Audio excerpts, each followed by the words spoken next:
Ah, my goodness. I love it. You see that golden color? I love it. I hope it stays. I hope that golden color stays. I had put this plant outside so that it can get rained on, because I cannot leave it outside. It's too hot. The sun is killing it. So I took it outside so that it can get rained on, because we have had some very beautiful rains. I love that. That golden thing, that's the reason I have this one. That's why I changed the shade, so that it can always give me that golden color. Love it. But it's not sitting the way I want it to sit. Why am I talking to myself? Why am I talking to myself?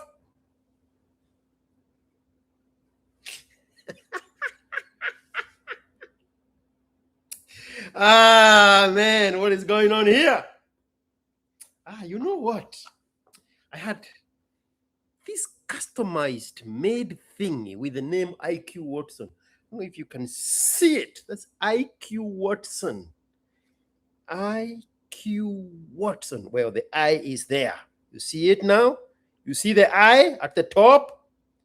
The top, ASKiQ Watson.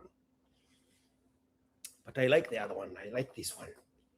It's expensive like crazy. Let me try it. Put it on. Chicks dig it. Chicks dig it. And it's unisex. So eventually I'll probably give it to one of my beautiful girls. You never know. Haya. Leo nimekula ngori. Siwadanganye. There is something I noticed. That Gachau guy, when he was going off with his rant, there is something I noticed about him. I was like, aha. I have no idea who that guy is. I have never paid attention to him. Anybody who goes to Oga Ochichi Obina, I know the premise there is fakeness. So I just dismissed them completely. But then 2 days ago, there is something he said. I was like, this guy is saying something. This guy is saying something. I'm paying attention now. I am paying attention. There is something you are saying about yourself. Na mimi, unaona zile mbwa zinakuwa kwa airport, zinaitwa bloodhounds. Mimi ni kama bloodhounds. Nikinusa kitu, siachili. Those dogs at the airport, they are called bloodhounds. They sniff drugs and weapons and explosives and bad energy. There is something I smelled on that guy when he was ranting, and I just caught it. I was like, there's something here. There is something here. I will run after that thing. I was late right now. I scheduled this thing for 20 minutes ago. I was late 30 minutes because I was listening to some of his old tapes. I wanted to learn something about him. Again, I have no idea who this guy is at all. Never paid attention to anybody who goes to Oga Ochichi Obina show, because I know the package there is of fakeness. I learned that long time ago when they took us on a ride. Some of you remember. They took us on a ride with this guy from Nakuru, who he is an Uber driver. His name is Bugwa. And he had come to Nairobi. He was doing Uber, and he had carried a woman who is drunk in the backseat and obnoxious and insulting and attacking him. And we actually believed that that is what Bugwa was going through. Until they sat with Oga Ochichi Obina, and it was all kipidire. That was it for me. That's when I started paying attention to the people who go to Oga Ochichi Obina. There is always a fakeness packaged there. So when this guy was on Oga Ochichi Obina, I completely dismissed him. I said, just another fakeness of Oga Ochichi Obina. And true to form, he went to and he was knocked out. Fakeness. But then recently, I hope somebody can send me that clip. He was saying something about Kibe. And I paid attention. I was like,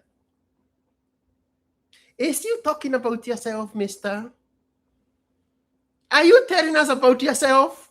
Because the bloodhound in me, the airport dog ear, the airport dog nose in me just smelled something.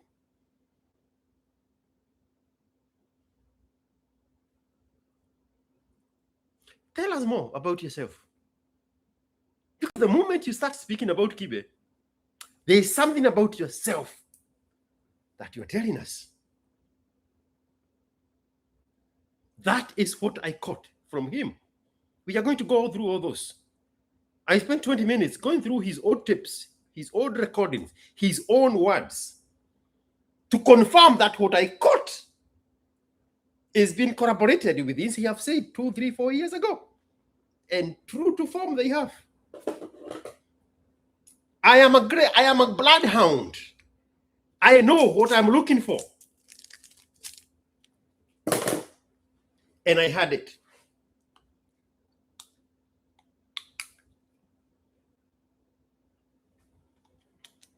Gachau is a little weakling, premature calf that is dealing with his insecurities. This is no condemnation. No, I have no problem with condemning. This is not an insult. I have no problem in insulting anybody. This is just my observation. He is running away from himself. He have said that in not few words. I have listened to a few things he have said about himself.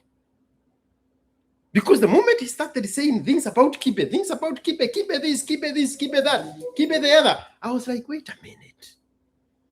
Are you talking about yourself? Mr. Little Boy, Mr. Broken, weakling, premature calf. Are you talking about yourself?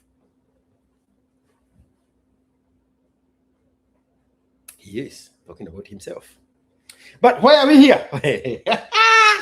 Why are we here? Why are we here? Who do we have here? A small boy stuck in Gachau's body. Oh, that's me who said it.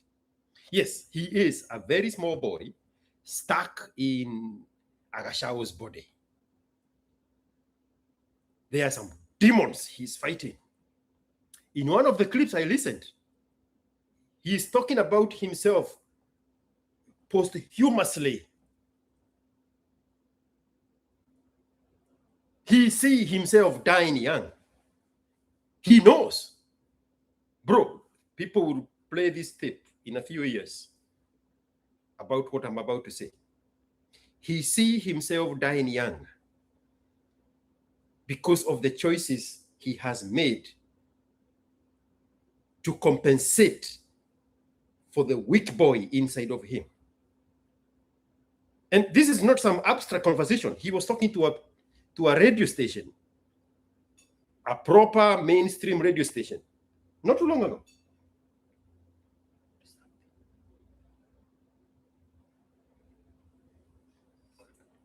It's a reflection. Okay. All right. Why are we here again? Ben became a member yesterday, isn't it? I remember you from yesterday, Ben. Are you the guy who became a member yesterday? Yes. Thank you so much for being a member. Jose Derry, Asante Sana.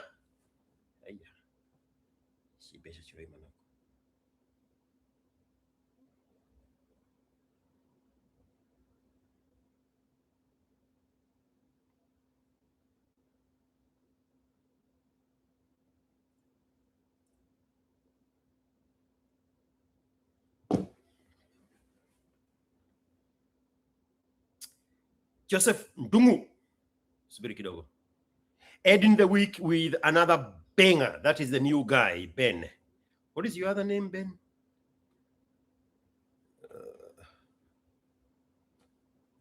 There's some initials next to your name. Let me find them out. Oh, it's just some little dashes. Okay, I see it. The hell? All right. Joseph Udongo, here we go. G2SH, watching live from London, United Kingdom. Asante sana. Nahashon, imagine, ingine mwecheche, ndio kudonjo. And James Mwangi, this is the little boy from yesterday. This is the fatherless boy who is carrying his maternal grandfather's name. Joseph Mwangi. Natuvimbe. Natuvimbe, I think, is the nickname Kibe gave him. It's the nickname Kibe gave Mr. Gachau. Anthony Gachau. Somebody else. What was his other name? Whatever his other name was. All right.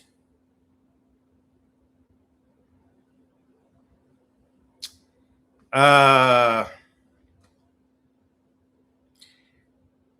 think, did I see some translation? No, okay. By any chance, you are the founder of IBM Watson? No, IBM Watson is the smartest computer. It's the smartest computer, IBM Watson. You know that Jeopardy? Well, it's an American show where smart people compete to answer very complex questions. Watson was put there and beat human beings, the smartest human beings. It's a project probably, what, 25 years old? The only reason I'm remembering is because one of the guys who was working on Watson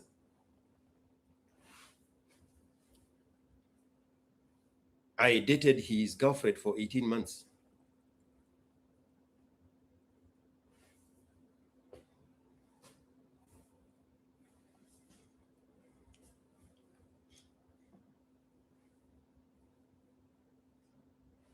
What is that thing people do when they give each other a pete and they go on the knee and they say, are you going to marry me? What is that thing? What is the occasion of that thing?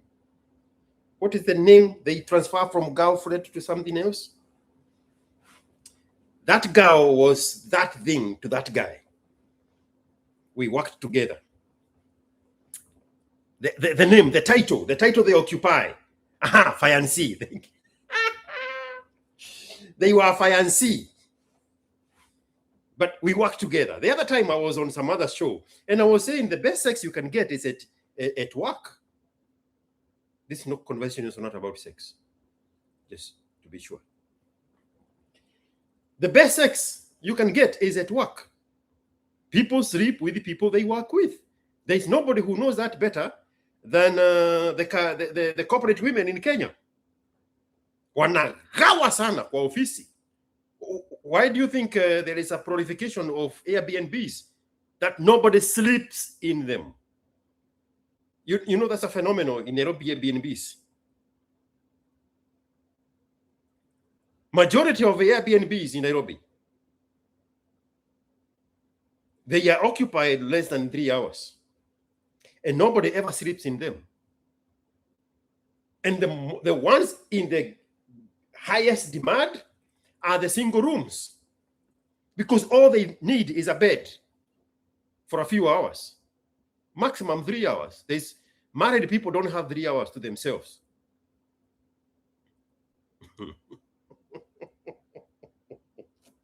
Where are we? Yes. So the boyfriend who was a fiancé to my girlfriend, who we worked together for 18 months, was working on this project.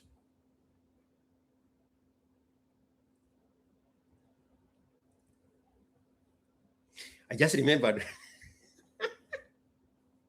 one time, that guy who worked on the Watson project at IBM and his girlfriend, his fiancée, who was my girlfriend, they went on vacation at Acapulco. And she brought me a t-shirt written FBI. I have it. That t-shirt has been with me for more than 20 years. FBI, female body inspector. They went on vacation with the fiancé. They get on a boat, and she get on that thing. You hook yourself with a string attached to a boat, and the boat gets in the ocean, and it lifts you up. And when she's up there, she took a picture and sent to me and say, I am up here on vacation with my fiancé thinking about you. I have that t-shirt. I know I can find it.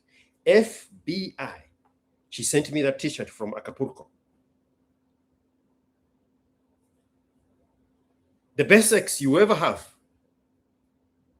you guys in your 20s and early 30s, well, everybody, even your father, even your mother, the best sex is at work. People have sex with people who they are familiar with. People have sex with the people who they spend more time with. Your girlfriend spends more time with her work girlfriend, work husband, than with you. Your wife spends more time with her work husband than she spends with you. So why do you think you don't get sex? Because she is gawering kwa kazi. I am twice your age. I've been there, done that. This is experience speaking. This conversation is not about sex. I don't care about talking about sex.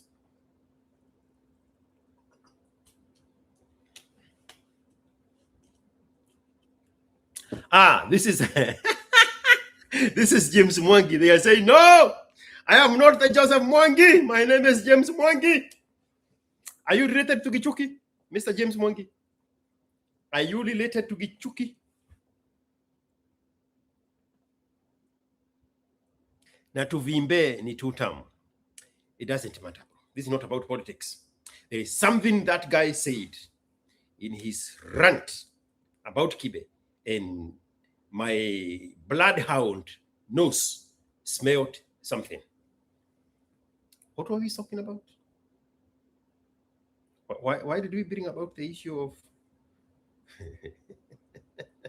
So by any chance you are a founder of IBM? So yeah, IBM computer, like Watson computer, it's a little bit over 22, 23 years. I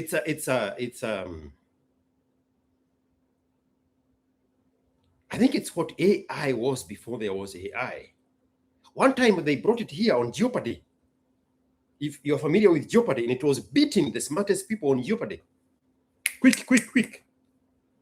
Because it had the processor to go through there and search the answers in milliseconds before regular human beings, the smartest of them all, could answer the question. So I think it was the AI before AI. I'm still admiring that golden colors. Today it has decided to bless me with the right color. I love that gold color, that glow of gold. You may think I'm getting distracted. I never get distracted. I never lose my thought process. There are no disconnected wires in my head. There are no wires that were smoked by alcohol and drugs and smoking in my head. None of that happens. My wires are intact.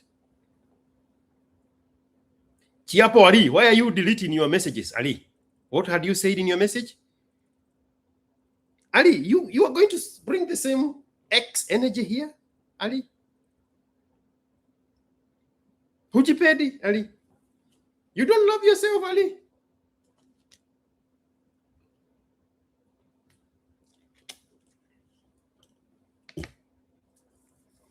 All right. Clear eyes, full hearts, can't lose. Honor. That's what they said with that's what they said of that young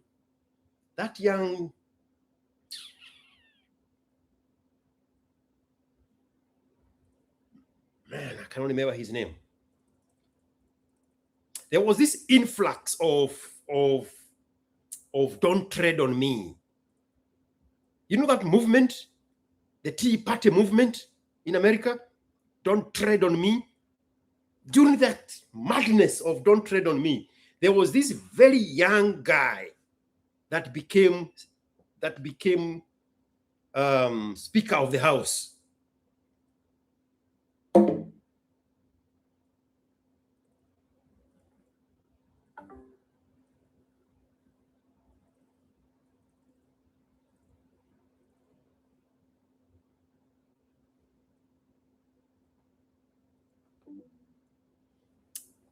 What happened?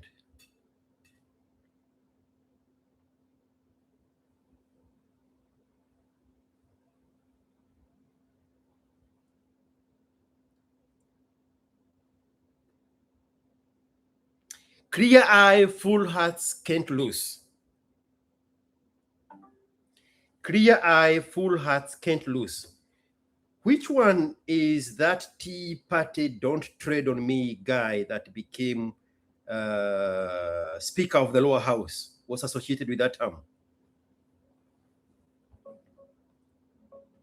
It's from the TV show Friday Night Lights, Coach Taylor's locker room chant. Mitt Romney picked it up as a campaign slogan in 2012. No connection to any Tea Party Don't Tread on Me speaker. The phrase has nothing to do with the Gadsden flag or Tea Party figures who became speaker. But there is a young man who became Speaker of the House during the movement of the Tea Party. Tall, young, jet black hair, very handsome, tall guy. What was his name? That sounds like Eric Cantor. Eric Cantor. Yes. Eric Cantor. Clear eyes, full hearts, can't lose. Ali Chiapo, why are you deleting your messages, Ali? Are you trying to get my attention the wrong way? Like an ugly girl? Ali, nike kiuru nawe.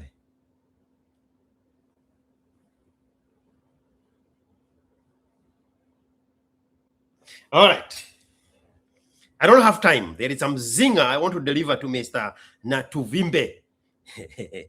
Corporates wanagawa, then jioni anakuja kukuambia anaumwa na kichwa. Bro.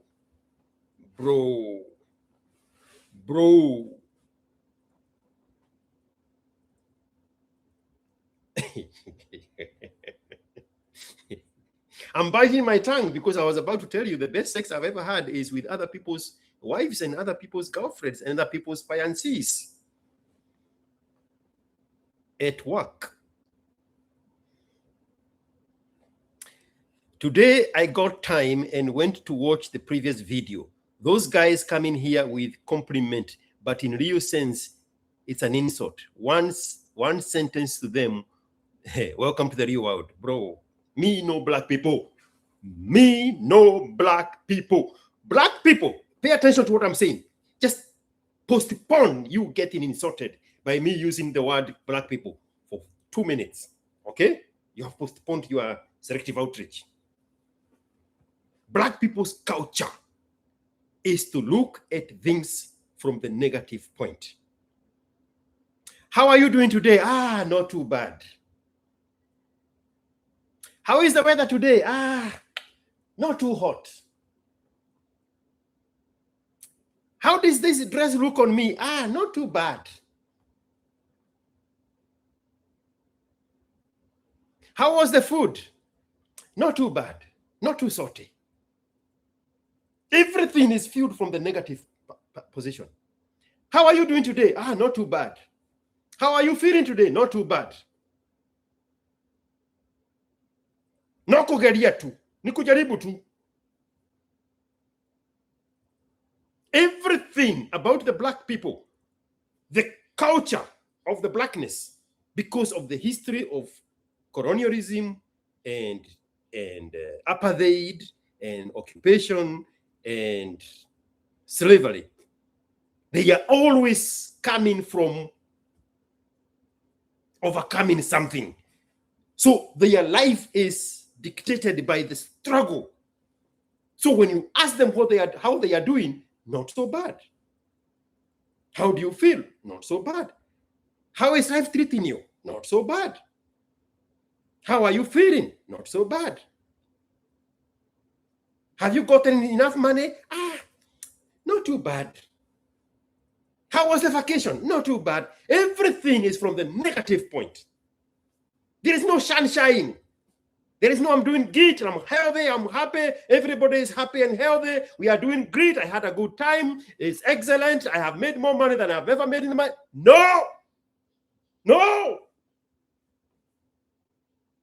And to them, if you live life fully, if you express the brighter side of life, if you accommodate greatness and wealth and health and happiness and joy and fulfillment and freedom, they apportion themselves as the watchers. They are going to sit here and wait for things to go bad for you. Shida ni mimi, si ndio? Aliye juu mngojee chini. Hali has no blessing. Pride comes before a fall. They have all these things to beat the guy who does not share the victimhood, to beat the guy who does not share the negativity, to beat the guy who does not share the pessimistic viewpoint of life. Especially the Kikuyus. The whole of Kikuyu conversations are from the negative point. Everything. There is no positive attribute in Kikuyu's lingo. I mean, majority of you know no kogeria too, even if you are Luo. You know exactly what that means, because they cannot give themselves the freedom to accept that they are doing great in life, because there are watchers waiting for them to fall, and then they say pride came before a fall. So they have to please these negative connotations of life by flowing with the negativity, even if they are doing the greatest, even if life is sunny. No. You cannot speak life. You cannot speak health. You cannot speak joy. You cannot speak greatness. Nothing. It's always from this point of victimhood. No kugeria tu. Leo sio kubaya sana. Omothe karioane kega gotino ira. And now they have to go back to the position of yesterday. Yesterday jana kulikuwa na vumbi, najua ilikuwa kali. At least leo ni kuzuri kidogo. How are you feeling today? At least I feel a little bit better. And then I have to go back to yesterday. Not like yesterday. Yesterday I was not even able to pick up my head. At least today I am able to pick both of them. I'm translating Kikuyu. Everything is from the negative point of view. And I'm like, how is this way to live life? Everything, bro. Start paying attention. Call your mother right now. Call somebody in the traditional setup. How are you doing today? Not so bad. The measurement of life is the bad side of life, but instinctively, they are victims of apartheid. They are victims of occupation. They are victims of slavery. They are victims of colonialism. They are always overcoming something. That's why it's so natural for Black people to be comfortable in their uncomfortabilities, because that is the default setting.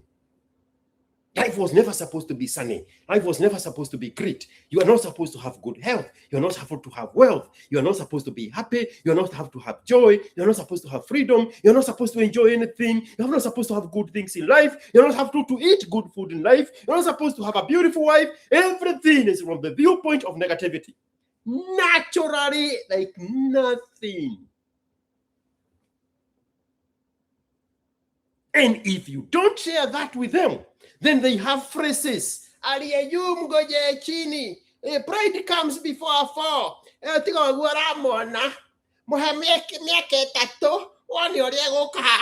Always. Naturally.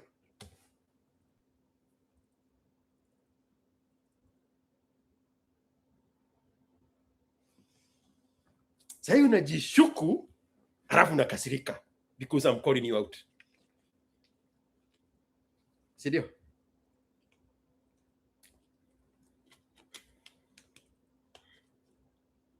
Kiki's movement, happy to be here. You are happy to be here? You are happy? Have you asked for permission from your ancestors to be happy? Do your ancestors know you are happy? This other word called karma. Oh, there is nobody knows how to use karma in a sentence than black people.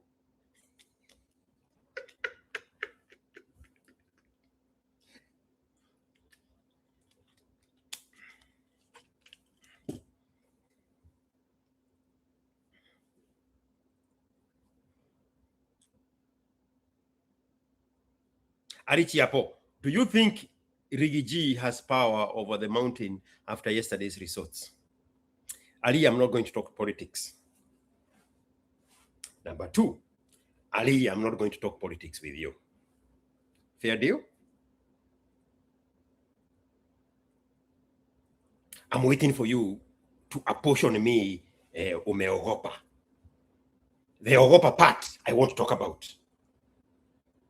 That little label you just picked up and now you are throwing at me. I want to talk about that label.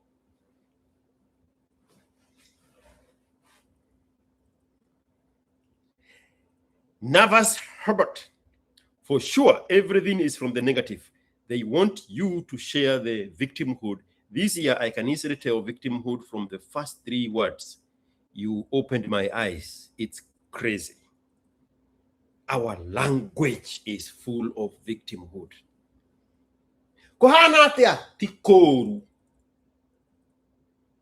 How are you? Not bad. Translation in Kikuyu language.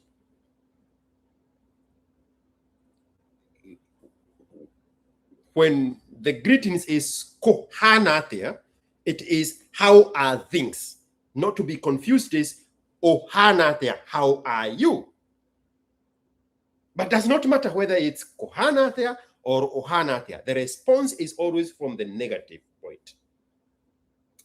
Tikoru, tiremoru. Sio kubaya, mimi sio mbaya. Because they are comparing with the comfort of their uncomfortabilities. That's why you look at the South Sudanese. They are so happy in that environment that the men, the Dinka men, have created for their children and their women. Where they go and wait for a female cow to start urinating, and that's when they are washing their hair. Where they are picking up poop from the cow to go dry it for the house or for the fire or whatever. That comfort in that uncomfortability. Right now, you are defending it as a culture because it's very natural for you. You see, I caught you mid-sentence. I caught you mid-thought. The comfort in the uncomfortability.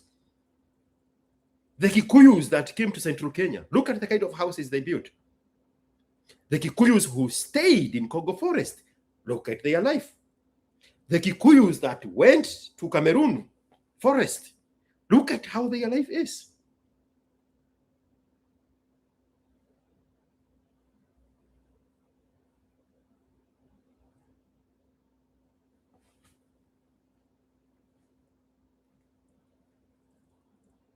Munene Arnode is a new member. No, it's not a new member. He's a member of this channel. Natuvimbe said he doesn't do it for the women like Kibe, reflecting himself. Why is that something for him to say? Why is that something for him to say? Again, we are talking about, we always look at things from the negative. He is saying what he doesn't do and the reason he does not do it for, but he's not organically coming to tell us why he does it, not why he doesn't do it for. Very natural. Right now, you are angry at me for pointing that out. Because now I am putting you in a place where you always now have to remember this conversation when you catch yourself talking from the negative point. You're like, oh, fuck you, George. Now I cannot even say a thing without biting my tongue.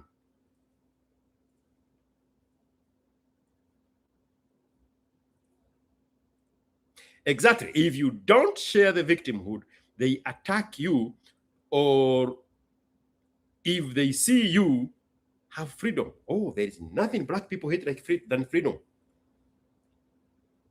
Black people hate freedom. Black people hate wealth. Because those things are very foreign to them. The default setting for black people is slavery, colonialism, apartheid, and occupation, and all those bad things.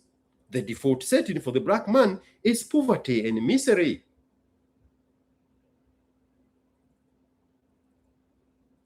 That's why they need African Christian religion, to give them a hope for a better place where the roads are paved with gold.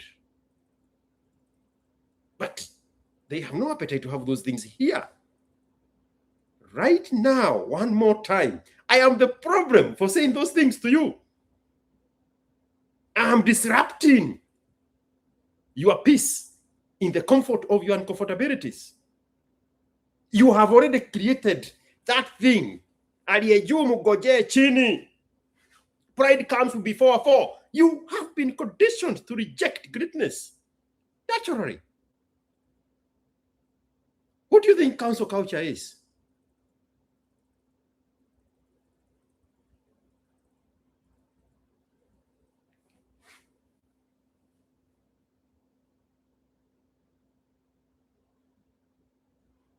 Duke of Kiev, always victims. I text a former colleague, best than expected, if not better, after he asked me how I was doing. The text from him was, heri wewe, mimi bado nasukumana na kupambana. Soothing that victimhood, soothing that he cannot get out of that shell. Again, you are mad at me right now. Why am I pointing that out?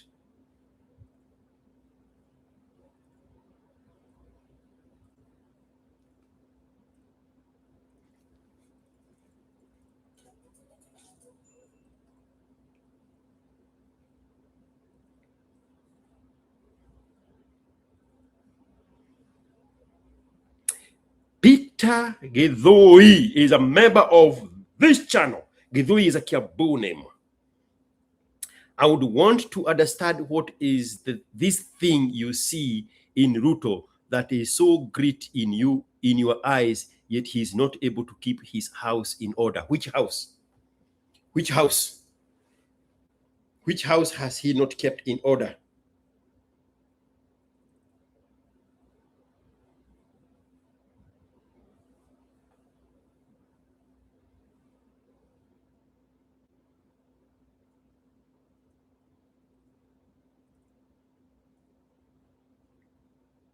I'm waiting for you to tell me, which house do you want us to talk about?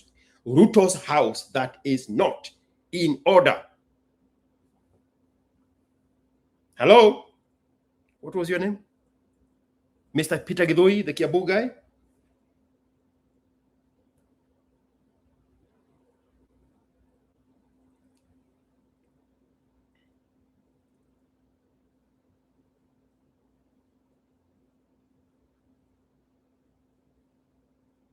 I am waiting.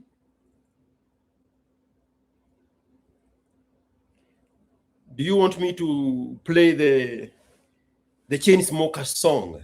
Don't Let Me Down.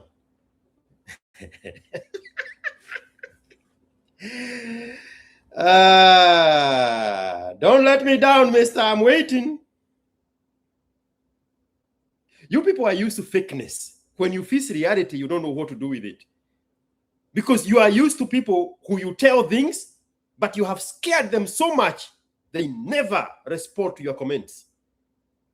You go on their stuff where they post things and you comment some nasty stuff, and none of those creators respond to you other than saying, yeah, thank you, and giving a little like, that shows up because it is their creators like, but they cannot have a real conversation because they are scared of you. Do I need to say I'm not scared of you? I'm not scared to have a real conversation. I'm not scared to put you in your right place when I deem it fit that you have forgotten what your place is, especially when you overestimate your importance in my life. I am very quick to put you in your right place. Go watch the video from my pinned comment on X. That is also everywhere my content is. I took 8 minutes to put a guy who thought they were so important in my life back to the place where they belong. 1907.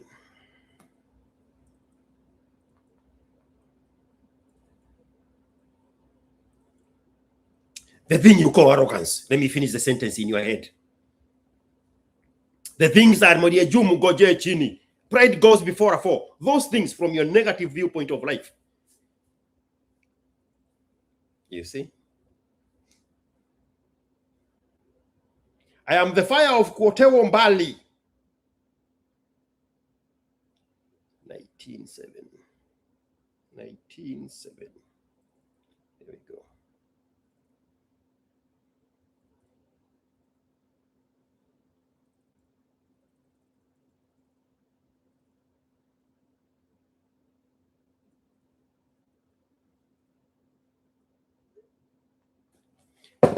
All right.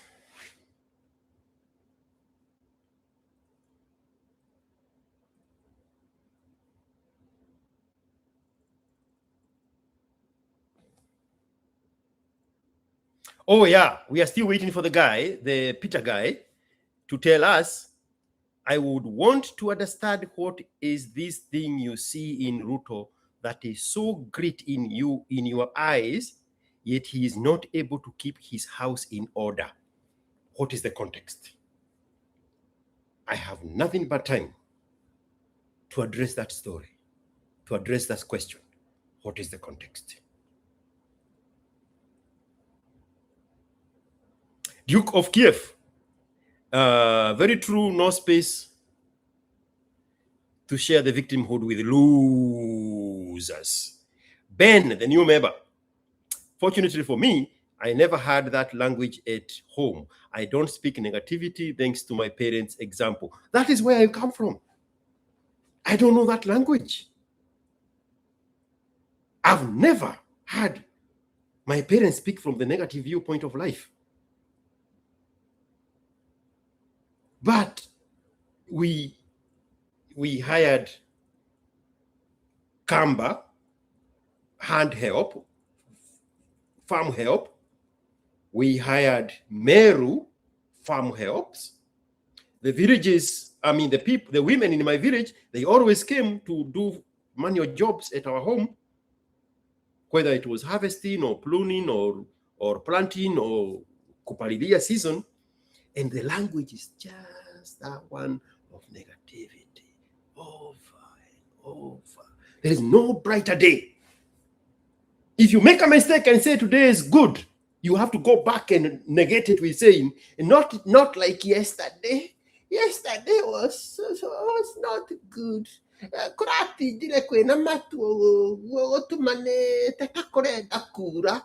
At least you're more than a kwegega. You have to use a full sentence to negate a positive thing that just escaped your mouth. How is that a way to live life?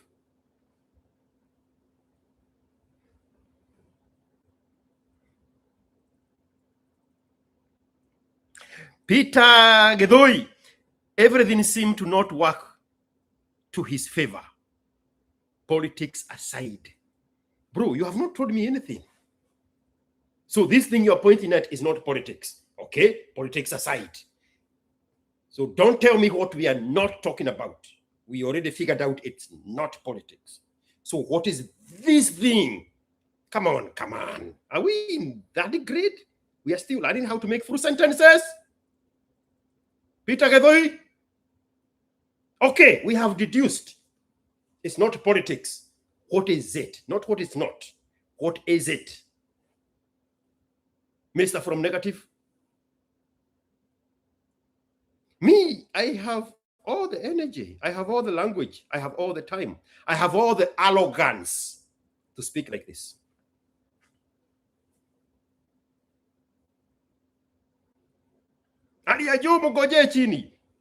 Suspend your life. Sit down there somewhere for 100 years, watching for things to go back bad for me, because that will be your benefit in life. That will be your gain. Siniruabia. That's it. Your win is in somebody else's failure. Siniruabia.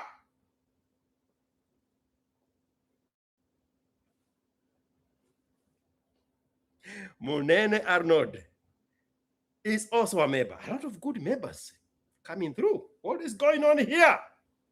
Everything seems... okay, that was the other guy.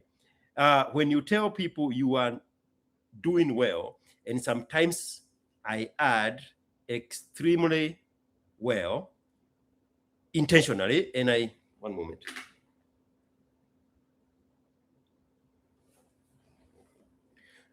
When you tell people you are doing well, and sometimes I add extremely well, intentionally, and I happily watch them getting confused as they are trying to find what good is it you are enjoying. Yes. I was talking to the professor from Canada. He called me several times before we met. How are you doing? Better than I deserve. That is my standard response to the question, how are you doing? Better than I deserve. Everybody is like, what do you mean? Where is your negativity? Where is your negative point of view of life? Where is the gloomy side of life? That's what I'm used to. What am I going to do with this thing you just said? You're doing better than you deserve.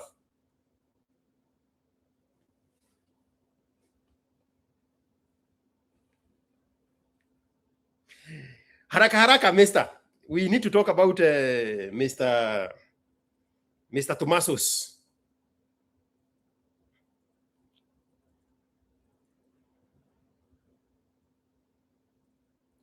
Icon Entertainment. After reading the 28 commandments, I got addicted to reading. But now, with this new advantage, I fear talking, but I have become quiet. Should I allow myself to talk, or I remain silent? Why do you need to talk to people? What is the positive gain of... And the talking you're talking about is trying to convince them something that they have not seen for themselves. Who died and made you Jesus? Who died and made you John the Baptist? Do you, bro? Why do you think they say it's quiet at the top? Because very few people make it at the top. Now we go back to the Africans. That level of arrogance. Hey, kiburi comes before a fall. Stay up there by yourself. Don't try to help anybody. Nobody needs help. Unless the help is a product. Let me say that one more time. Unless the help is a product. Don't give it for free.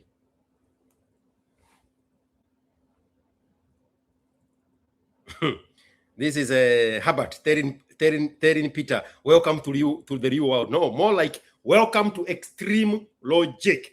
I am not going to talk about Gachau until I had this question of what I see in Ruto from the Gedoi guy. I am not going anywhere. I'm teaching everybody how to talk to me, because mimi sijui jokes. I'm helping you formulate better opinions. You are grown up now. Speak like an adult. Formulate full sentences. Support the things you say. Have a spine. If you have nothing to say, do not say it here. Is that not fair? I am the bad guy because everybody else have always entertained pettiness and childishness and disruption and silliness. I watch a lot of lives. I watch Kisiangani all the time when he's live. I watch premieres of the Luo guy, the smart guy. What is his name? Jarego. I watch his premieres all the time. That means when we are watching premieres, we are all in the same time space. And the comments, whether it's Kisiangani live or it's Jarego, they are always trying to insert nonsense and pettiness and childishness and immaturity and irrelevant things that don't matter, because they don't know what to do with constructive conversations. If you have nothing to say, don't say it here. I learned that from Teacher Mwangi, a chemist teacher. He was a local in Rwadia. He walked home, so he belonged to that area. He was our physics teacher. If you have nothing to do, don't do it here. If you have nothing to say, don't say it here. One time, Mr. Mwangi caught us 2 minutes basking in the sun after the bell had rung, and he called us. I think we were in Form 4. And he said, "What is your name?" George Nganga. "Where are you from?" Maragua. "What is your name?" Simon Mokudi. "Where are you from?" Kiriaini. "What is your name?" Kinyanjui. "Where are you from?" Some area near Machakos, where Ukabani and Moranga meet, uko Maranjao. And he asked, "You came all the way from Maragua to come waste your time here? You came all the way from Kiriaini to come waste your time here? You came all the way from Maranjao to come waste your time here?" That was Mr. Mwangi. He was our physics teacher.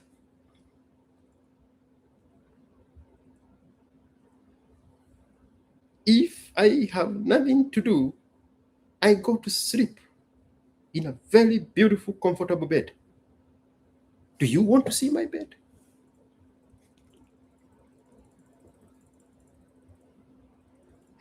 Make your bed. This song. With the bed. Every single morning. Straighten the sheets, pull the blanket tight. Align the pillow. Make it military crisp if you can. 2 minutes, 0 cost. If I have nothing to do, I go sleep in my beautiful, very comfortable bed. The only place I have ever slept that was not as comfortable as my bed, I mean, that was more comfortable than my bed, is one time we were in London with my son for 5 days, a stopover to go to Kenya. We stopped in London for 5 days on our way to go to Kenya with my son. When we go to Heathrow to board a flight from London to Nairobi, we were told we needed visas to go to Kenya. So we did not board the flight. We slept in a boutique hotel inside Heathrow. I can't remember the name of it. My bed was so comfortable. I took a picture of the pillow. The next morning, we still could not. We had not gotten the emergency visa. I contacted somebody at the State House, and they sent me to Singapore or Taiwan to get an emergency visa to Kenya because Citizen KE was not working. So the following night, we went to another upscale neighborhood and we rented an Airbnb there. But that night, in that hotel in London, in Heathrow, that bed was out of this world. It's the only mattress that has ever beaten my mattress. But why are we talking? If you have nothing to do, don't do it here. If you have nothing to say, don't say it here.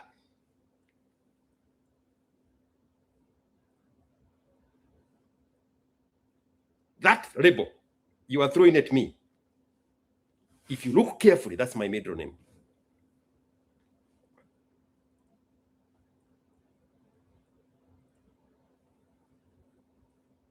Nganga Capital. Hello, IQ and fellow streamers. How do you do? I don't know what that means. Munene Arnold, Anabiwa, Naben, how dare you do well in this economy?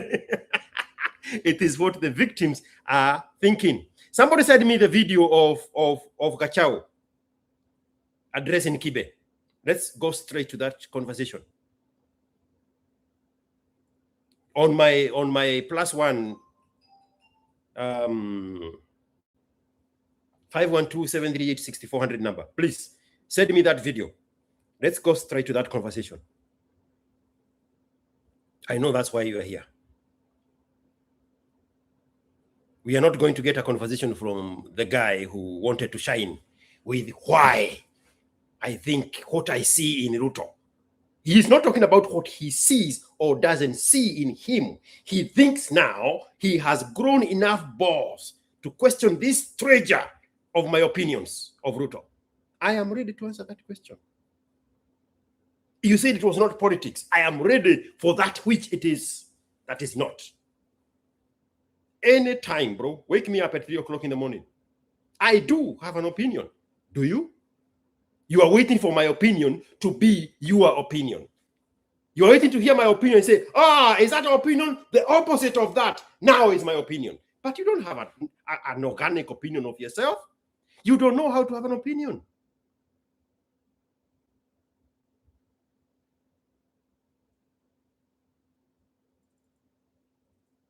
I am about to say something that I intentionally wanted to sound bad.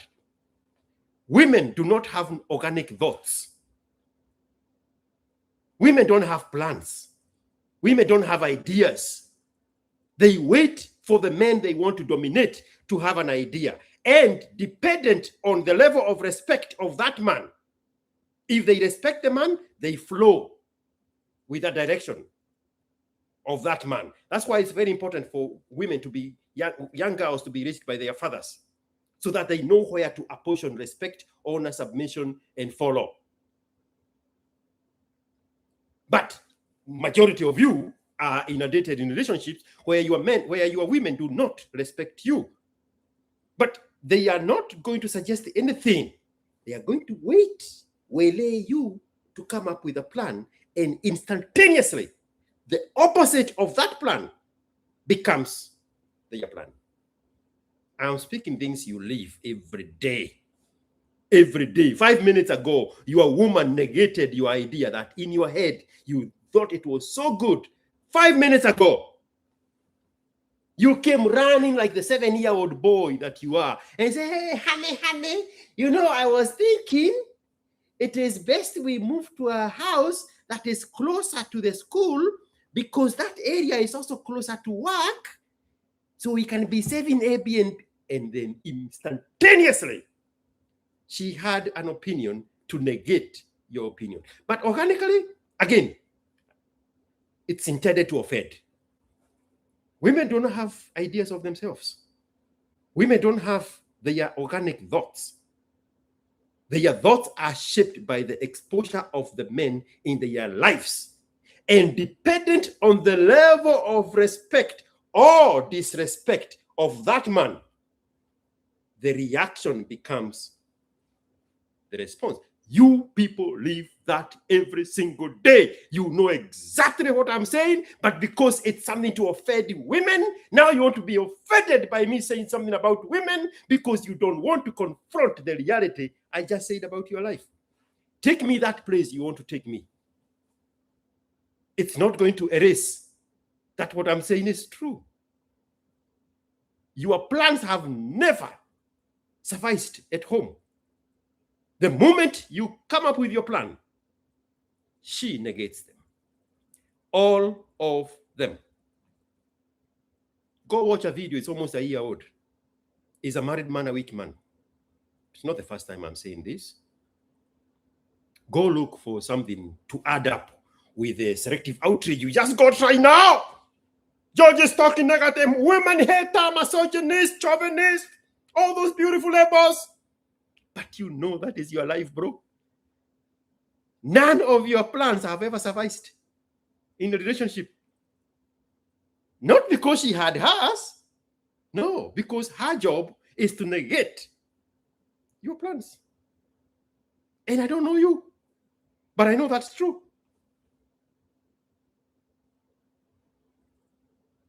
And you are so delusional. You are so clueless. You are so unself-aware.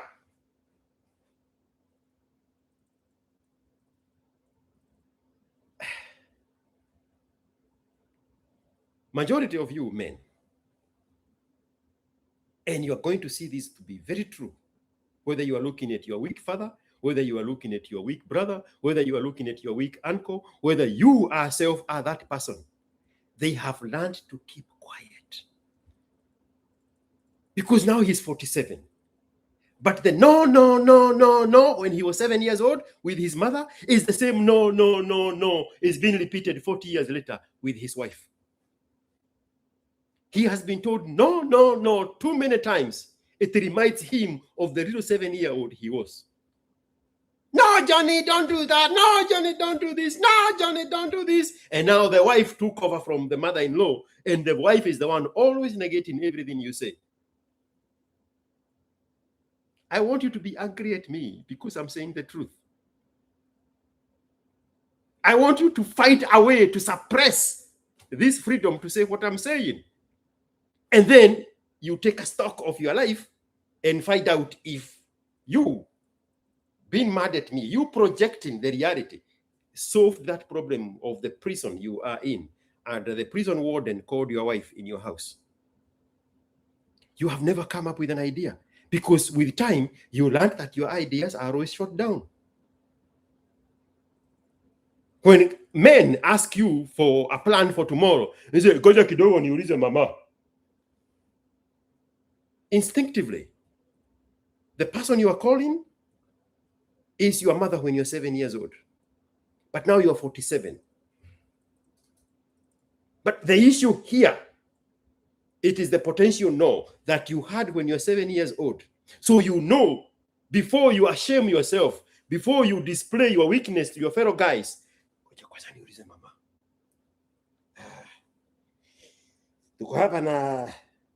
what is the name of Jogo's friends? Mutua. What is Mutua's name? Tuko hapa na Mutua na Botita. Wanapanga kesho tuende Kamakis, kuna kamkutano wa wanaume. Wewe Jogos, umesahau tulikuwa tumepanga hivi na hivi. Jogos have to say, nimekumbuka, mama amenikumbusha. Murugi, sijui Mutugi, sijui Tugi alikuwa anaenda kupimwa kama hiyo meno yake itawekwa braces, na hiyo appointment ni kesho.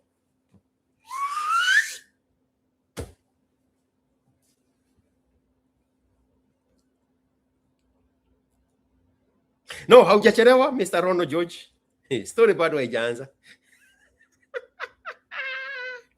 Did somebody send me that Gachai, whatever his fucking little name is?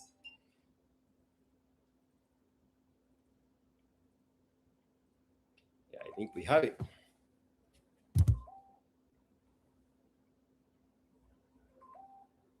Oh, these are new people. These are people who have never...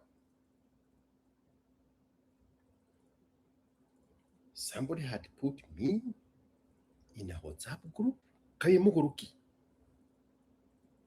Mr. 702 54 5901, you had put me in a WhatsApp group.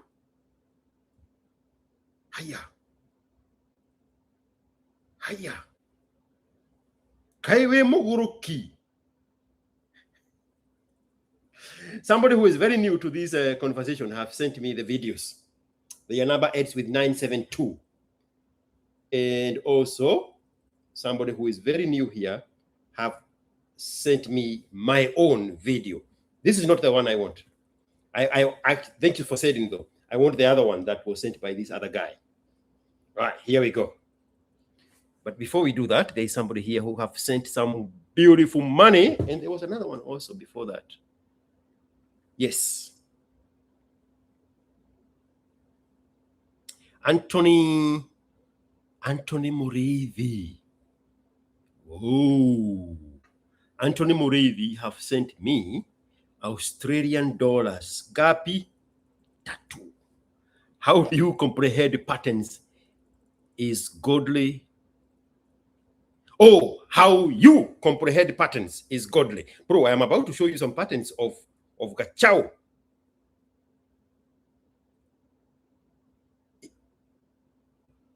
Chances are you are going to think I'm making shit up until I combine this one, and all those things are things he have said. I don't know this guy from Adam. The moment I saw him on Oga Ochichi Obina, I dismissed him as crowd chaser because that's where crowd chasers go. But when he talked about Kibe, the bloodhound nose in me told me he's talking about himself.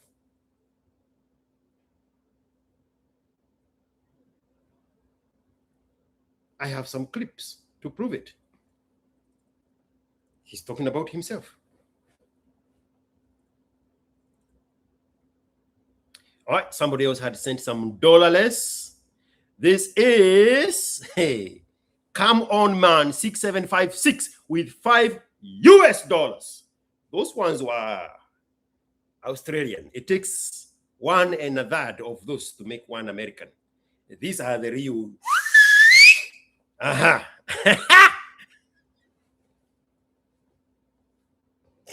Hey. Australian guy, asante bwana.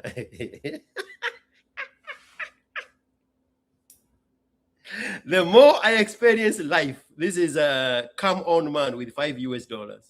The more I experience life, the more I think that women are nature's way of testing men and weeding the strong men from the weak men. I have that video. What are you saying? I have that video. I said, if you are in a bad relationship,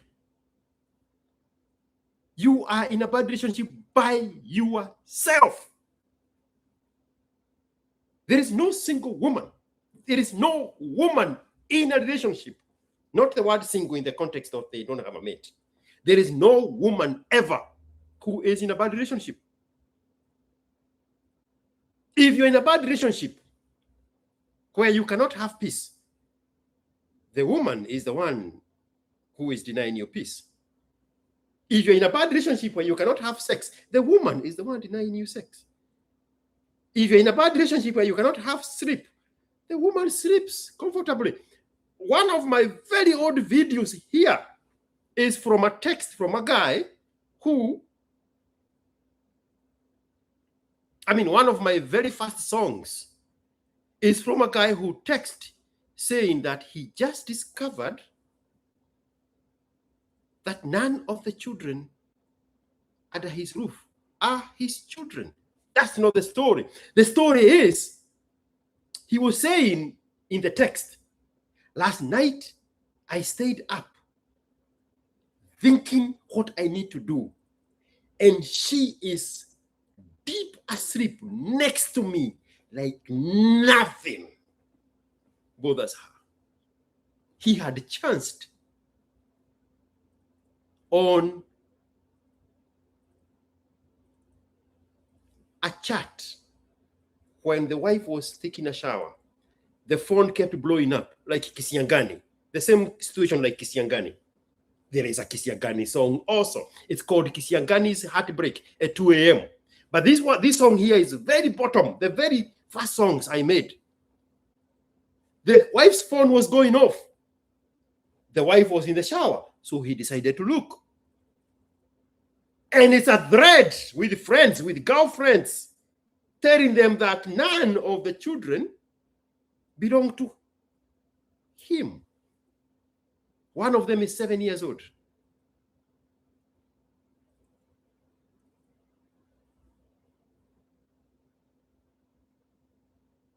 Then he thought it was a joke. He opened the conversation between the wife and her best friend. Same conversation. Then he was saying, when the second born was a baby, they had nanny cams because they had help. They had a nanny in the house. But they never took them down, and the wife probably forgot that they are there. So he was going through the nanny cams and saw his wife akijisoma katiba. If you are in a bad relationship, you're in a bad relationship by yourself. That's the only reason I'm giving this story. The wife is not in a bad relationship with you. No. Women are never in a bad relationship. Women do not stay in a bad relationship. If they are there and you are saying, I am married, I have a girlfriend, and I am in a bad relationship, her job is to punish your weakness. It's an assignment from nature. To your point, a woman's job is to punish weakness in a man because nature has no room for a weak man.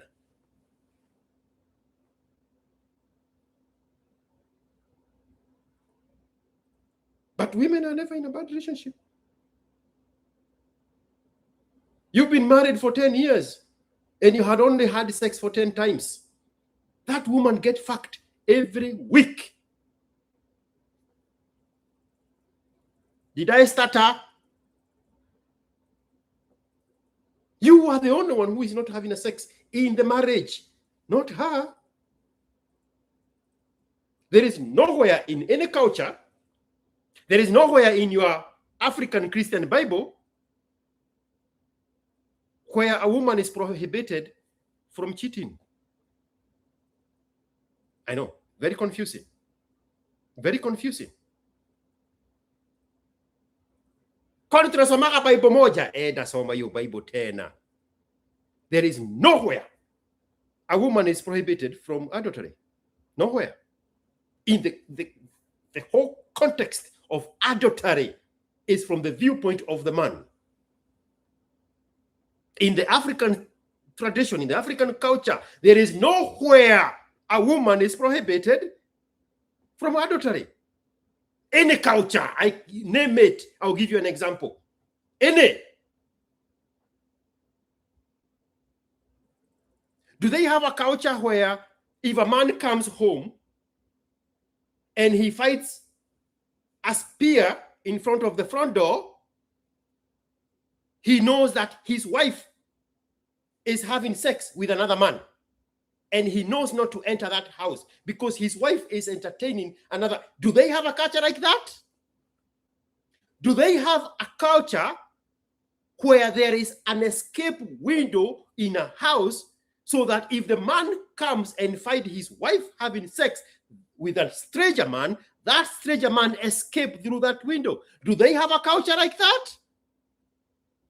Do they have a culture where a woman is encouraged to have a child with somebody other than the husband so that ageuze begu? This is the Kikuyu culture. Ageuze begu ya familia. Do they have a culture like that? In the African Christian Bible, did your Jesus protect a woman who was part of the adultery of the man from being stoned? Because the woman is not committing adultery, the guy was.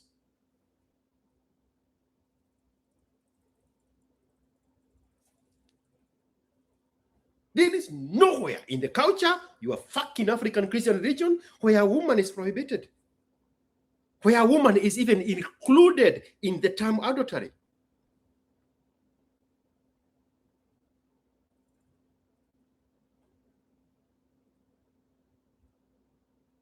in the Western world culture. The punishment in a divorce where the man was the one committing adultery versus what you want to believe the woman was committing adultery, the punishment is not the same. If a guy is caught by the wife committing adultery, the legal system, the divorce system of division of his own property punishes him. Do you think a woman gets the same punishment, even if she is the one who was sleeping around? No. Go argue with your God. There is no rule anywhere that includes a woman in the context of adultery. It's just the man. Nowhere. I've given you the most traditional, most rich cultures in your own country. The spear in the front of the door. The little escape room. The little escape window in the back of the bedroom.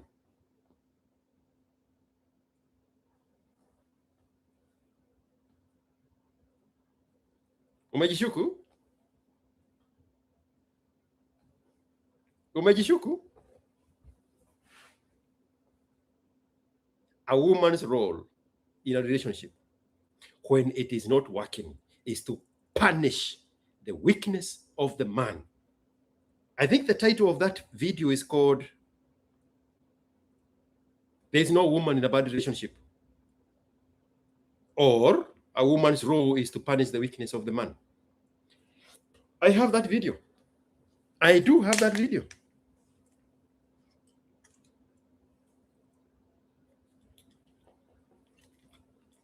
Your white Jesus shielded a woman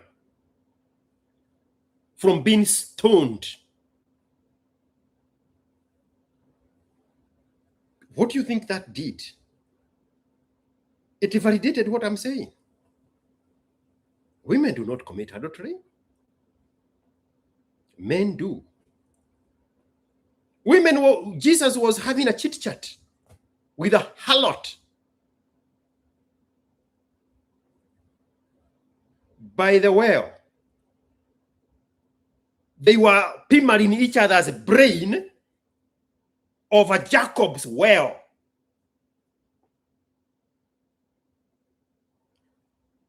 Nobody was looking at that situation and saying, hey, we are going to judge that woman for speaking to Jesus. No.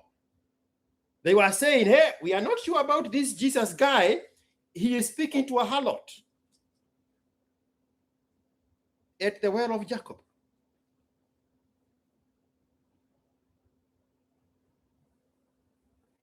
Why are we here?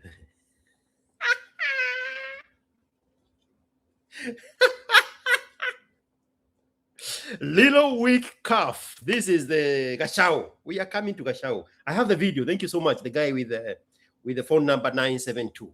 I will use your video. Nganga capital. True. Women don't stay in a bad relationship. Never. Regardless of wisdom, regardless of vision or whatsoever case. I got dumped.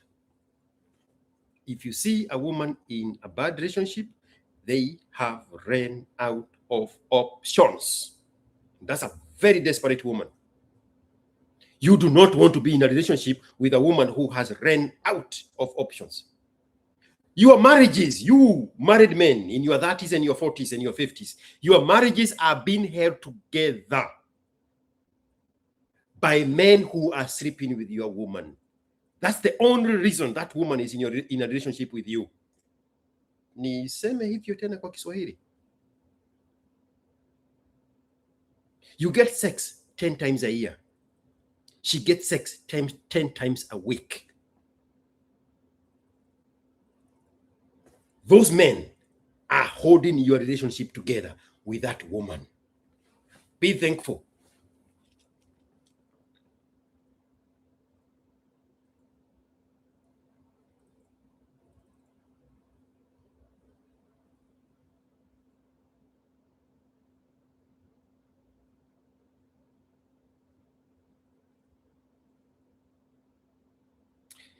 Sonic Grace.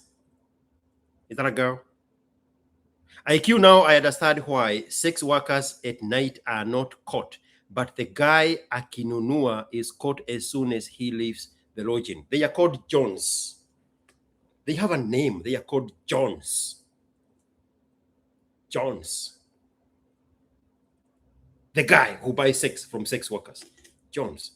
The Bible is full of stories, including of daughters that made their fathers drunk to sleep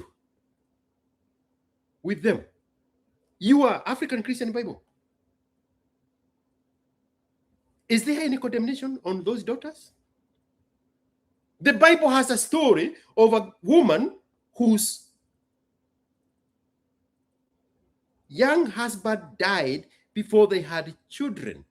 That woman dressed like a harlot, went and waited outside the city gates and accosted her father-in-law. Her father-in-law took her to a lodging, obviously not at the mother-in-law's house. The husband had died before they had children. This woman was still lingering around in the in-law's house. She does not have a child. She dressed like a harlot, went and tegeared the father-in-law when he's coming home. And the father-in-law picked up that woman thinking it's a harlot, took her to the lodging, had sex with her, and she got pregnant. Do you hear any condemnation about that woman? Umeweza kujishuku na hiyo pepo yanu? Umeweza kujishuku na hiyo tradition yenu ya Wakikuyu, wana-encouragewa wapate mtoto mmoja nje, na hiyo tradition ya Wamasai ya spear, na hiyo tradition ya escape window in the main bedroom in the Luyas. I think it was the Luyas.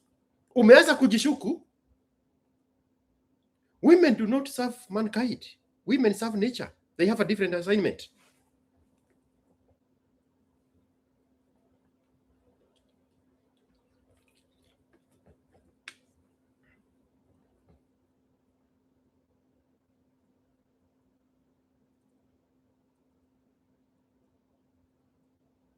Which culture is of the escape widow? I think it's the Luya culture. I mean, somebody should tell us. I know for a fact it's in Kenya. The Maasais have the spear. There is no condemnation of the woman who is sleeping with another guy. It's the Luo people. There we go. It's the Luo people. Maybe they even have a name for it. Onge watch Marachi window ya wa escape ya wa manade. That window.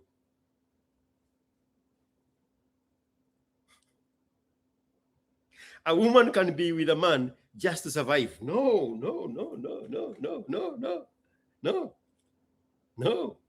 Not can. Always has to be with a man to fulfill her duty from nature. A woman has to be with a man. I mean, look at these Vinyangarikas that have detached themselves from men. Go listen to a series of my songs. I'm not going to play it. Don't run away. I'll tell you what the names of the songs are.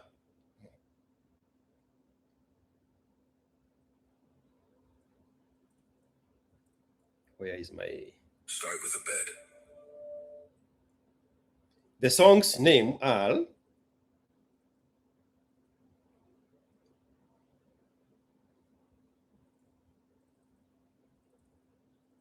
Biology versus Feminism. Feminism, beautiful lie. Feminism, big lie. Feminist womb kept count. Feminism, no, the other one is modern feminism lie. The lie feminism told. 1, 2, 3, 4, 5, 6. These songs. Go listen to any of those songs.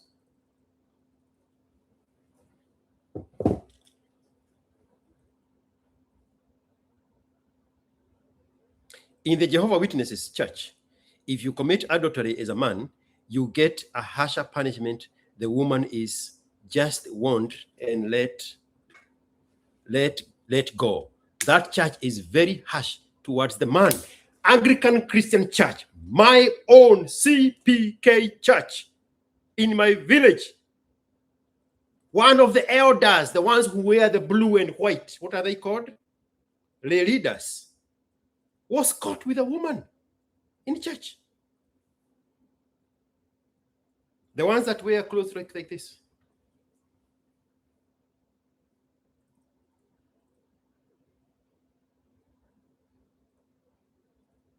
I was probably in 7th grade. But I could tell something was not happening. He was caught with a woman from church.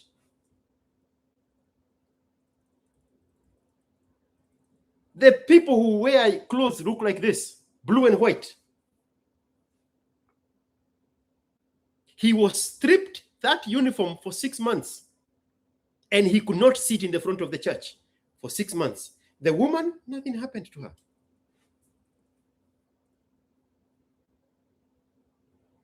Very prominent, upright guy sitting in the front of the church with a, you know, those elderly, traditional, organized religious churches in Kenya. They sit in the front of the church. The gatekeepers of heaven. He was caught with another woman. A married man with children in universities and abroad.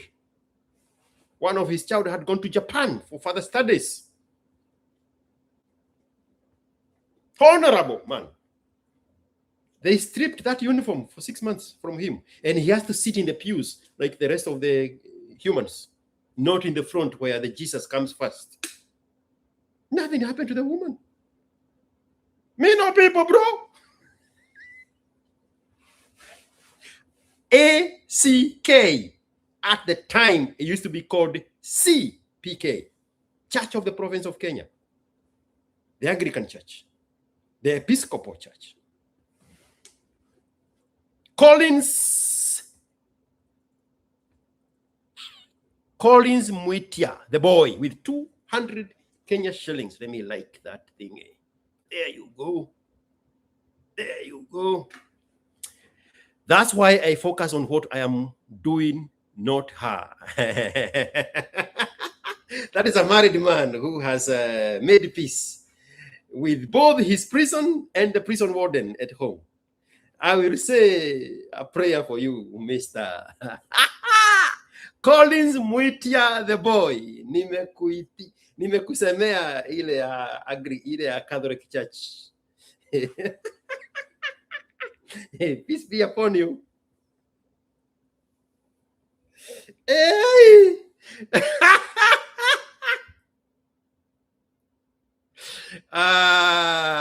Man. This Collins, Collins is paying 200 shillings for me to play one of the feminist songs. Oops.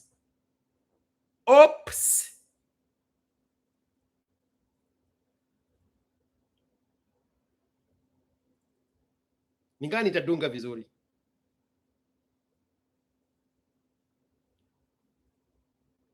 Feminist womb kept count.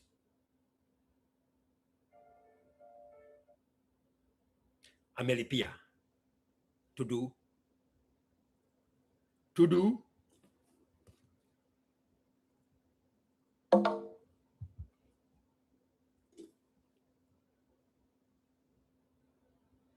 feminist womb kept count. Modern feminism, sodonism. Modern feminism sold her a beautiful lie. But biology laughs as her best years pass by. They told her, be strong! So she became hard like a man, chased titles and money. forgot her own plan. She ran in their race, worked the long, brutal grind, while her womb kept the count, and her eggs died in time. Now she's 35, burnt out, cold and alone. Big office, big title, but a cold, empty home. The real men she curved when she thought she was hot are now in their prime, and guess what? They forgot. They walk past her now, no respect in their eyes. They're choosing young queens who still glow when they rise. So she looks at these young girls with poison and spite and tells them the same lie that ruined her life. But when the moon rises and her body won't lie, that ache comes so deep even plastic can't satisfy. She screams for a real man, not a toy in the night. The very thing she cursed is what her body still fights.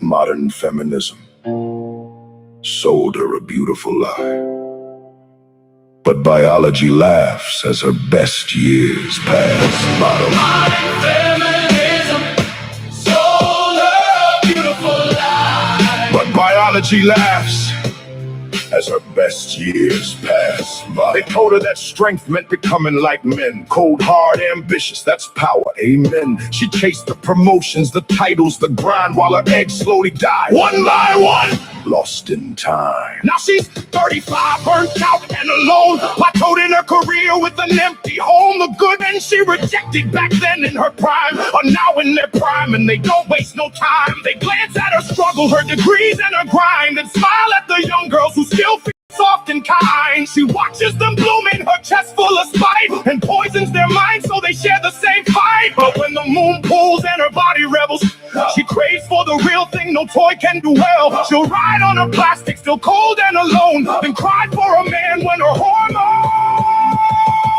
hormones take hold. Modern feminism sold her a beautiful lie, but biology laughs as her best years pass by.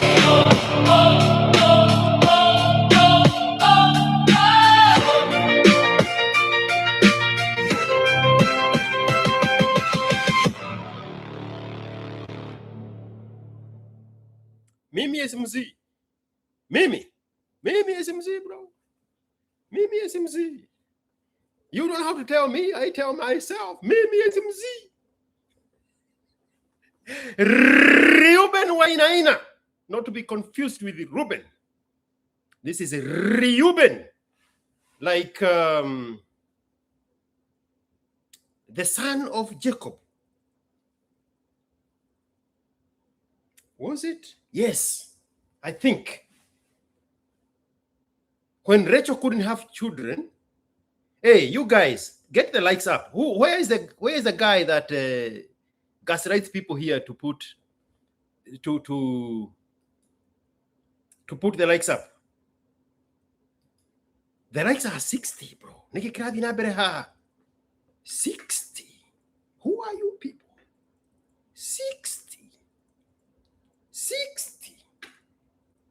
Reuben was, I think, was Rachel's only child,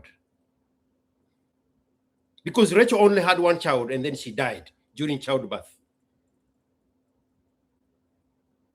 Anyway, whoever the mother was, Reuben was brother to Joseph, the one with the coat of many colors. That's the Hebrew name, Reuben.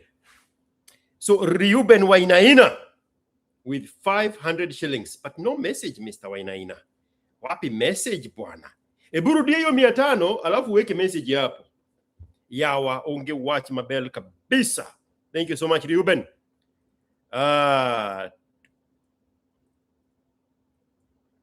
Osak amesema thank you IQ, you just made me relieved and unburdened a lot.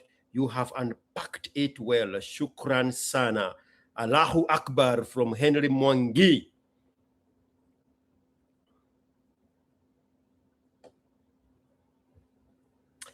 Ozak amechukua kazi yake sasa.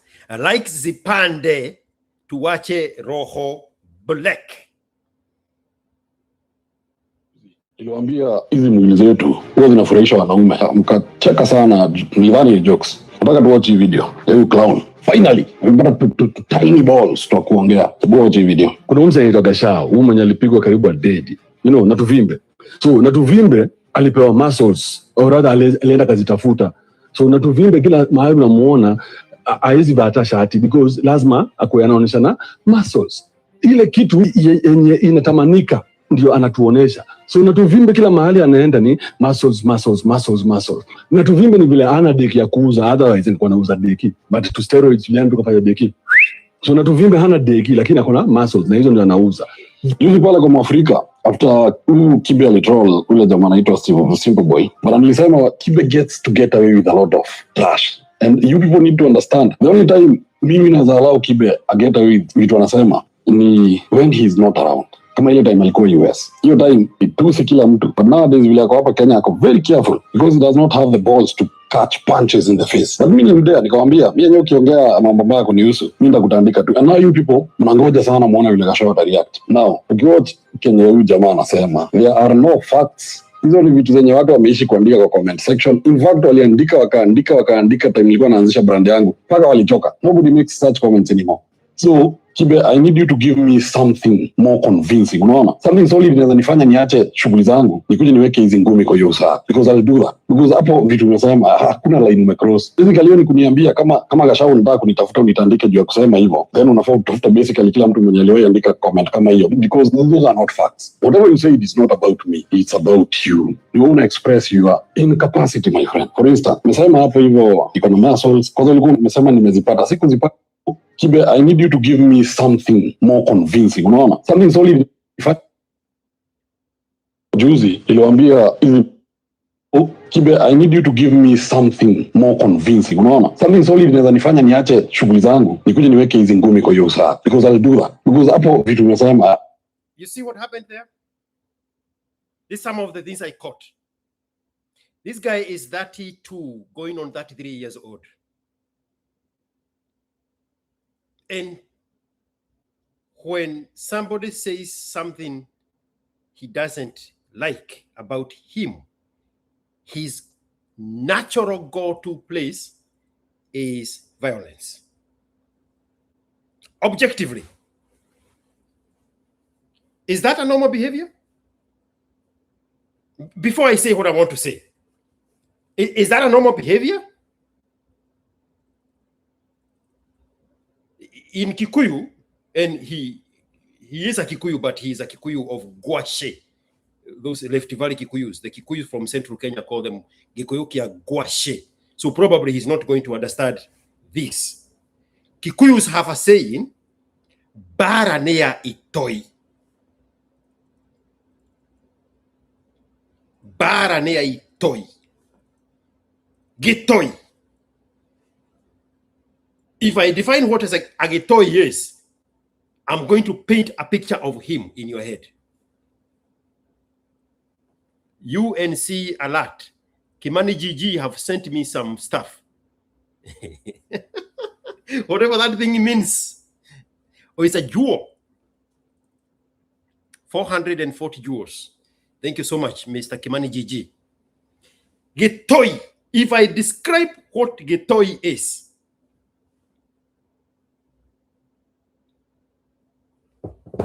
it is going to come exactly like the image of this small boy called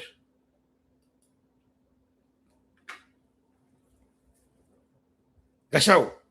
Now, the question was, no, you are translating Kikuyu with English. Gitoi is a toy gun. Gitoi, you know,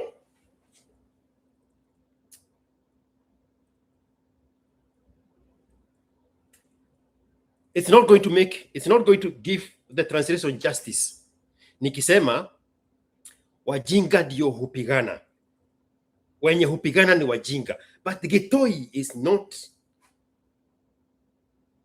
mujinga. It's something, I mean, you are going to see him in the translation of the word Gitoi.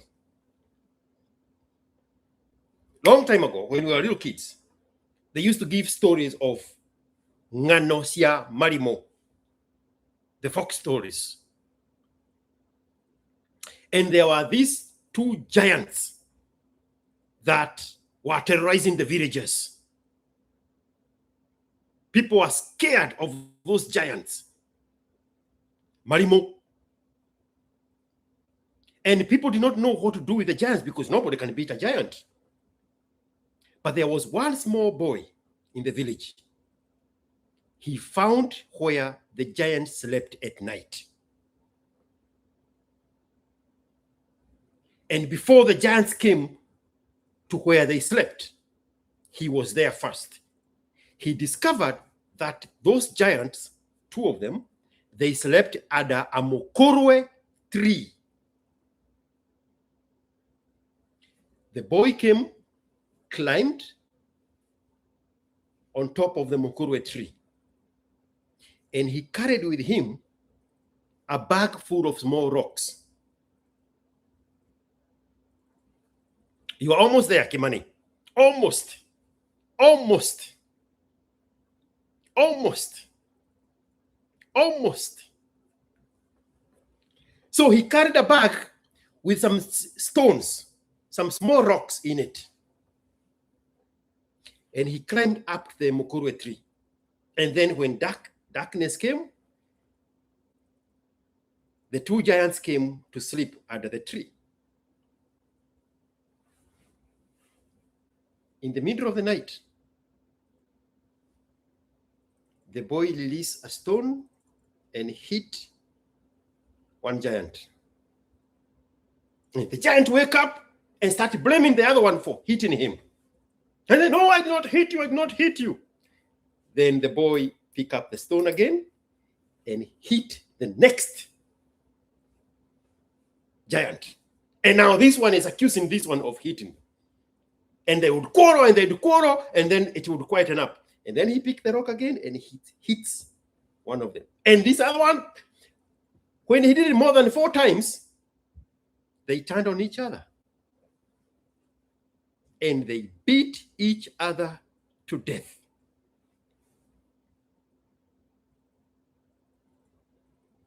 Because there is no logic. There is no reasoning. And that is exactly where Gachau went. I've never listened to this guy in my life, except for the fakeness they display at Ogao Chichi Obina with the fake fights and stuff. His instantaneous reaction to Kibe kumchabua is to go to violence.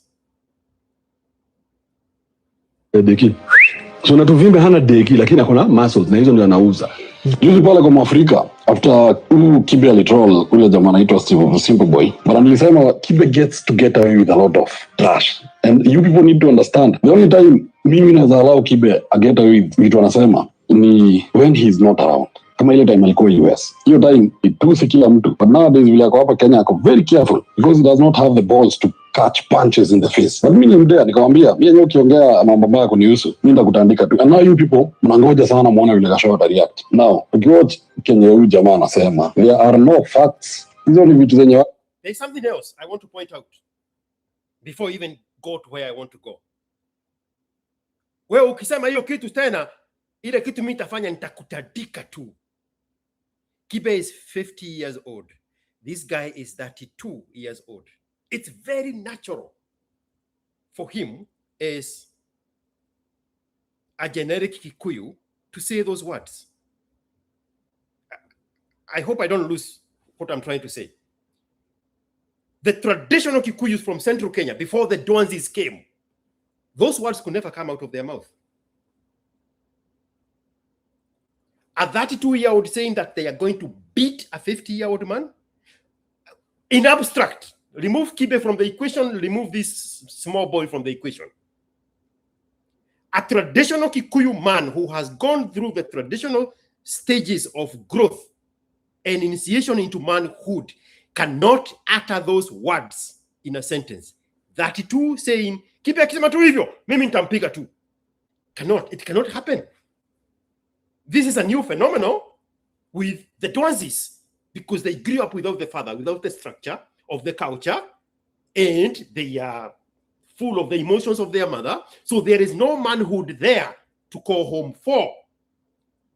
But at the age of 32, the Central Kikuyu culture was somehow still intact. So now tells you, even if you didn't know him, he's not from Central Kenya. But now we know he's from Molo. It also tells you he got circumcised in church. But that's not even the story. He's speaking like the Kaba guy who says, you are your equal story, Angu. But that's not even the story. But I want to point out that somebody who was raised in Central Kenya with the cultural practices and stages of growth as a man cannot put the words, I will beat a 50-year-old man. That cannot happen. But that's not even the story.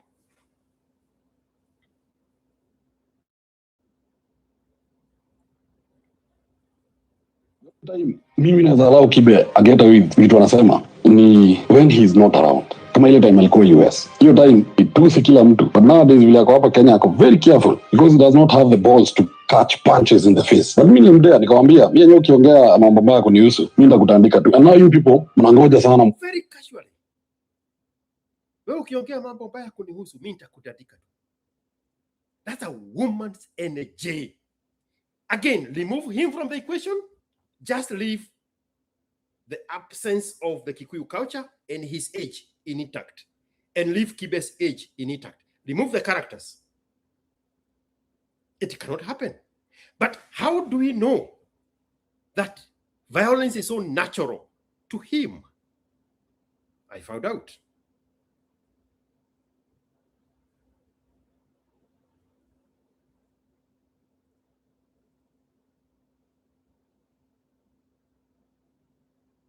That's exactly what Jim does to you when it comes to life. Life imekuput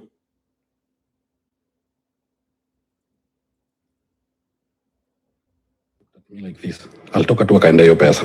Sijui aliona nini. She saw the rage, my guy. The mouth. There is a video I'm looking for. I'll find it. And all along in this primary school, high school, I used to be that dominant boy. You see, when in primary school you're fighting, closing them napigana. Sikuwa nakosa mechi because we are always fighting for the first boss. So I've been competitive since I was a young boy. That's right. And I can remember when I was studying in a village school from class 1 to class 4.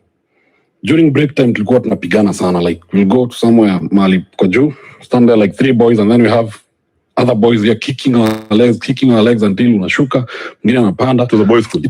It was mixed. Okay. But I have been very competitive. I think I've for those teenage, these are young years up to teenage years, Evie, I've been like fighting all my life.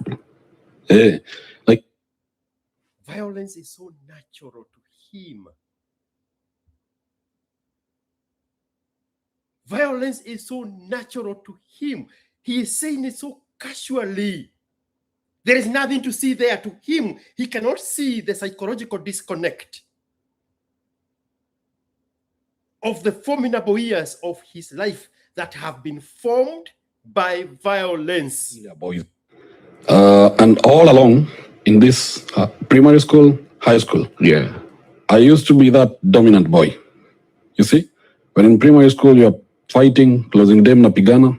Sikuwa nakosa mechi because we are always fighting for the first boss. So I've been competitive since I was a young boy. That's right. And I can remember when I was studying in a village school from class 1 to class 4. During break time, tulikuwa tunapigana sana. Like we'll go to somewhere mahali kwa juu, stand there like 3 boys, and then we have other boys here kicking our legs until unashuka, mwingine anapanda. To the boys' school. It was mixed. Okay. But I have been very competitive. I think I've for those teenage, these are young years up to teenage years, Evie, I've been like fighting all my life.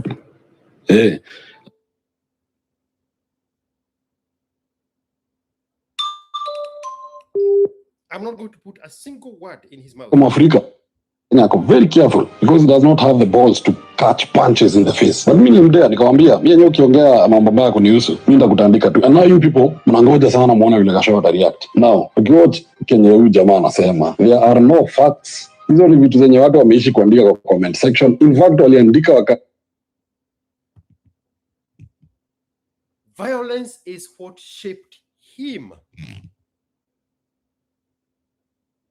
When you listen to him, he's talking about primary school. And then he says he went to Utumishi Academy in Gilgil. And the time there, the takeaway there is how many fights he was in. So what is this thing that this guy is fighting? You know, when, again, I have no idea who this human being is. He brought himself to me. The greyhound nose, the bloodhound nose, picked up a trait about him. I am actually questioning whether the guy he prepositioned in Molo to be his father is his father.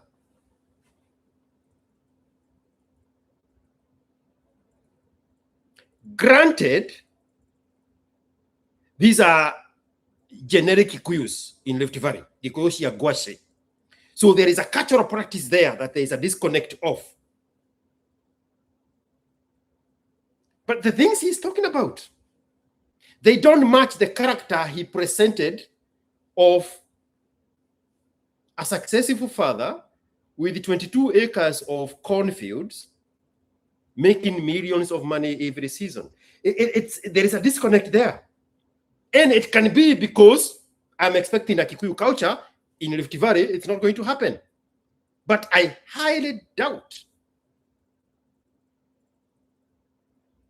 that this guy grew up with a father, because there is a boy here who is struggling with his identity, who is struggling with manhood, who is struggling with self-discovery.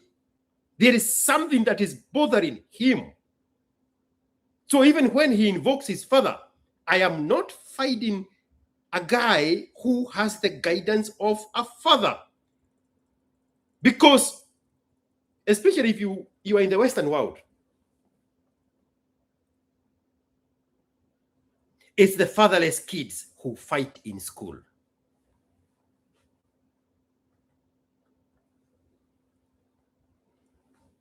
I'm waiting for you to include your own experience in the kind of kids that were fighting in school, even in the African context. And because of the financing and the advancement of human study in America, they can pinpoint that these fights that are brought to school have nothing to do with what is going on here. It originates from home. The kids are acting out because of the situations at home. They can have, in America, they can have socio-economic factors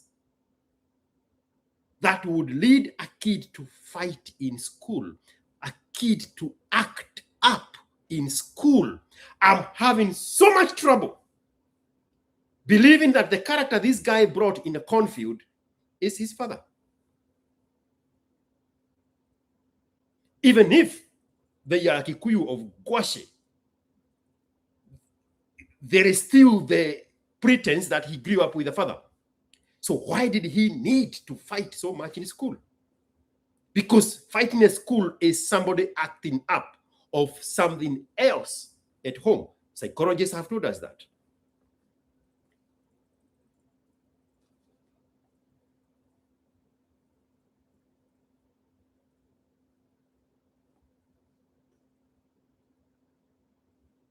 Nahashon is saying it means he has been violent ever since primary, and he is calling it competitive. Not primary, high school. He went to the school that the girls were burnt the other day, Utumishi Academy in Naivasha, or whatever they want to call it, in Gilgil. He went to high school there. He is saying even in high school, he was fighting there. What is this demon he is fighting?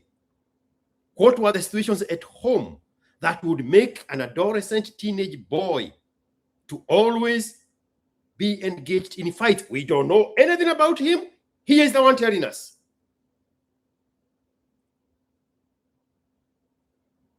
I'm having so much trouble admitting that the guy he presented is his father.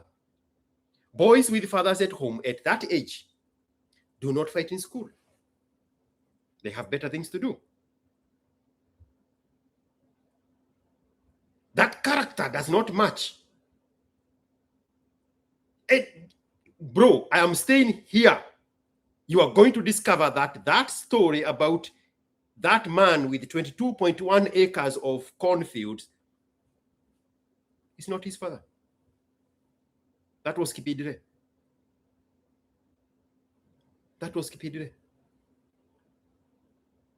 It does not match. It does not match the character he is telling us of himself as a preteen and as a teenager. Baba uko wapi? Papa utwe, Mr. Gachau.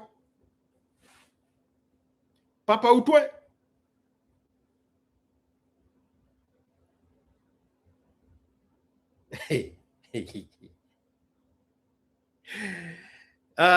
Patrick Gofiro. In my experience, boys who get into fights at school tend to be the ones who are struggling academically, socially, or at home. Bro, there is no other society than American society that has pinpointed the correlation between kids' delinquency in school and the socio-economic status at home. List of the reasons, not because they have the data of the American niggers. They have mastered that socioeconomics to the T. I'm having so much trouble reconciling that this guy who is talking about he has been fighting from primary school to high school had the father he wants us to believe that he brought up in that farm and said, this is my father. I'm having so much trouble. My money is on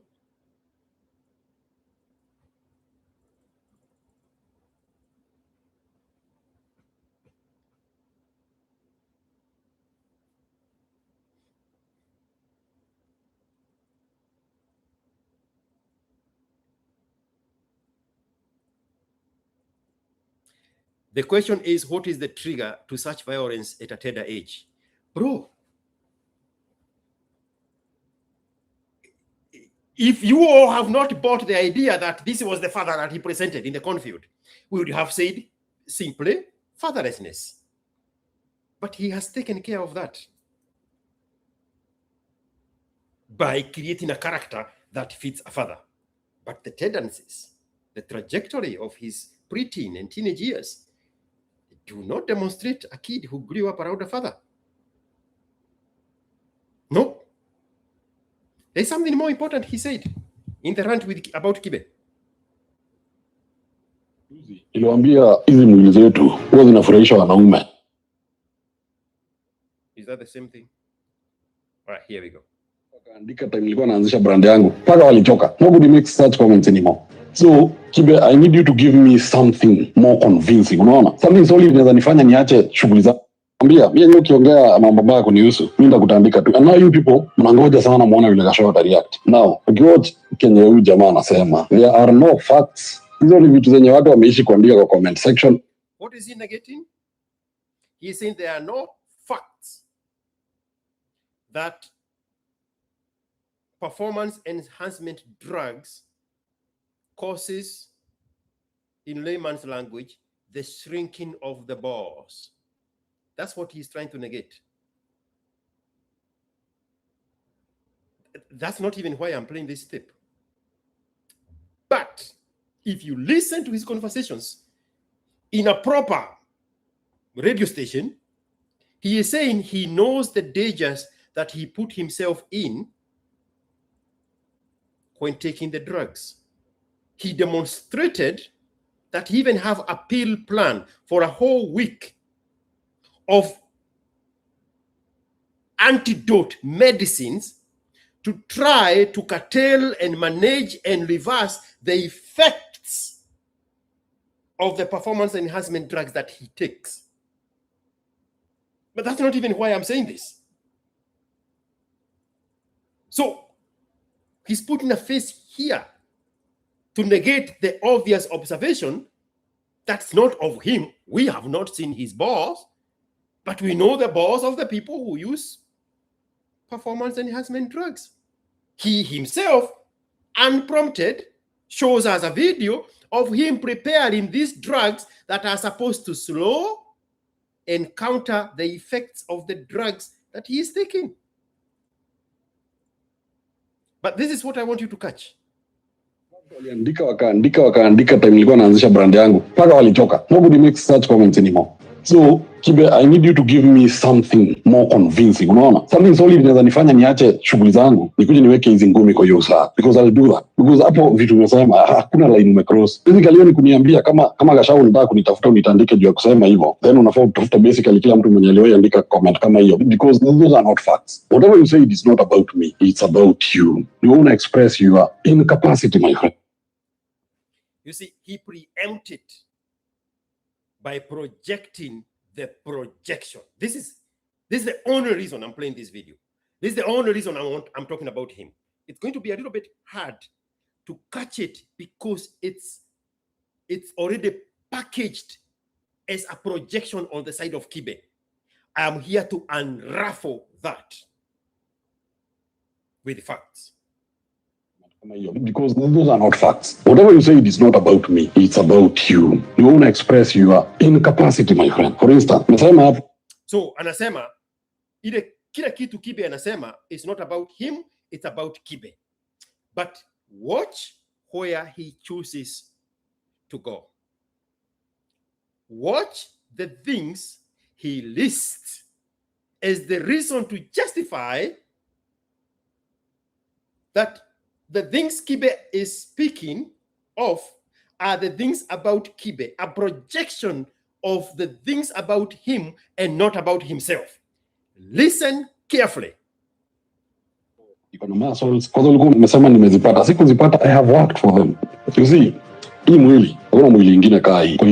anything, there are two sides. Either people who have better bodies than mine, which of course I'm working towards, and I'm very patient, or people who are which I respect so much. And for you to be able to understand, hapo sarit itakuwa 10th October mwezi wa 10. 10 hiyo weka kwa kalenda yako. The Body Fuel Fitness Championship. Niwaambia tunavaa form tunaenda kushindana nyinyi mkadhani jokes. Hiyo siku kujeni. We will see men with big bodies and very tiny cocks. Vile Kibe anawaambia hapa hivi. I wonder why Kibe is looking at men's cocks. Hii mwili ukijiona nayo, and I'm addressing everyone, not even Kibe. This is just evidence of discipline and consistency at 12 years. Kibe, I need you to show me something that you have.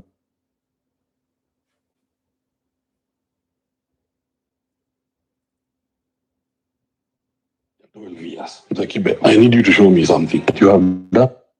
Addressing everyone, not even Kibe. This is just. Now, he says he's addressing everybody and not just Kibe. Listen carefully to what he says. This body here is a result of consistency. Evidence of discipline and consistency at 12 years. Kibe, I need you to show me.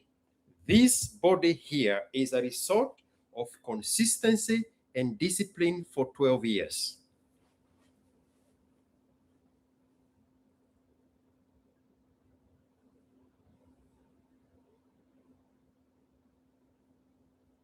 When he did his KCSE, the Form 4 exam, he did not score enough marks to where he wanted to go. Follow me slowly.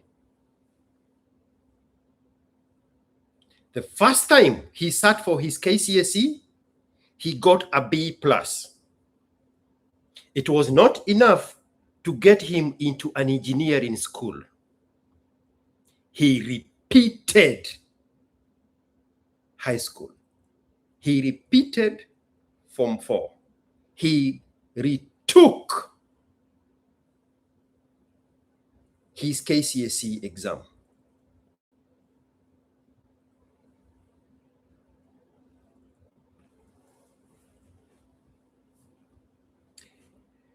When we sat for our own KCSE, KCPE, not the other way around. When we sat for our own KCSE, a group of us, smart whips. It was me, it was Amos, it was Abraham, it was John, and Jackson. I can name them, their full names. Me, George, Amos Moirore Moyoro, it was Jackson Mochoki Mwangi, it was Amos Moirori, I cannot remember the last name, and it was Abraham Waweru Kibutu. We were the top kids. When we did our Form 4, we were satisfied with what we got, except for Amos Moirori. There is somewhere he wanted to go, and the marks he got were not enough to get him there. He repeated Form 4. He retook KCSE. He got the marks he wanted. Egerton University College had just been made a university, and he went to Egerton. That's what he wanted. This guy here wanted to be an electrical engineer. The points he got the first time could not get him where he wanted. He repeated 12th grade. He repeated Form 4. He retook KCSE. That is how important it was for him to become an electrical engineer. What is he boasting here? He is boasting that his body is a result of consistency and discipline for 12 years to be a bodybuilder.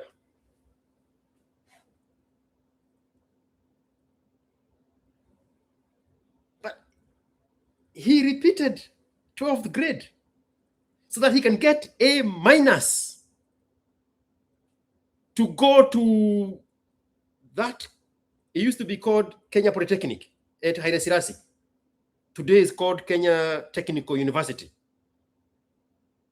That's where he wanted to go. He could not go there the first time. He repeated Form 4. That's how important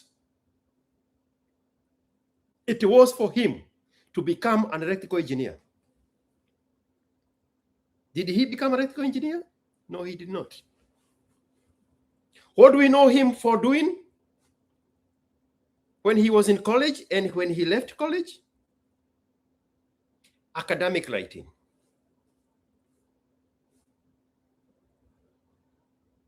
What is his greatest achievement in 12 years since he left college? He is 32 years old. His greatest achievement is his body. There is a lot of disconnect in his story. Electrical engineer, when he was talking about that course at Kenya Technical Institute, Kenya Polytechnic, he was telling the radio guy that that course, that degree he got, is the kind of degree that people who work at KPLC and KenGen have. But he never did those things. His greatest achievement is his body. He is calling it in his own words. This body here is a result of 12 years of the Body Fuel Fitness Championship. Niwaambia tunavaa hapa tunaenda kushindana nyinyi mkadhani jokes. Hiyo siku kujeni. We will see men with big bodies and very tiny cocks. Vile Kibe anawaambia hapa hivi. I wonder why Kibe is looking at men's cocks. Hii mwili ukijiona nayo, and I'm addressing everyone, not even Kibe here. This is just evidence of discipline and consistency. This body here is evidence of discipline and consistency. But in his own words, he told us he was fighting through primary school. He was fighting through high school. He was in fights.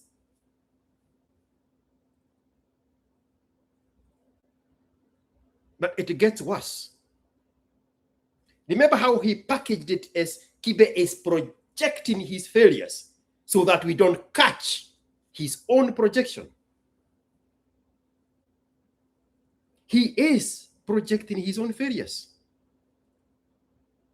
He wasted 5 years in high school so that he can get to electrical engineering degree course. But he never became an engineer.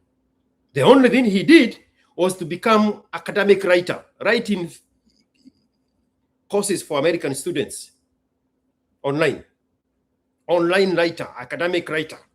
That's the only thing he can connect with a degree.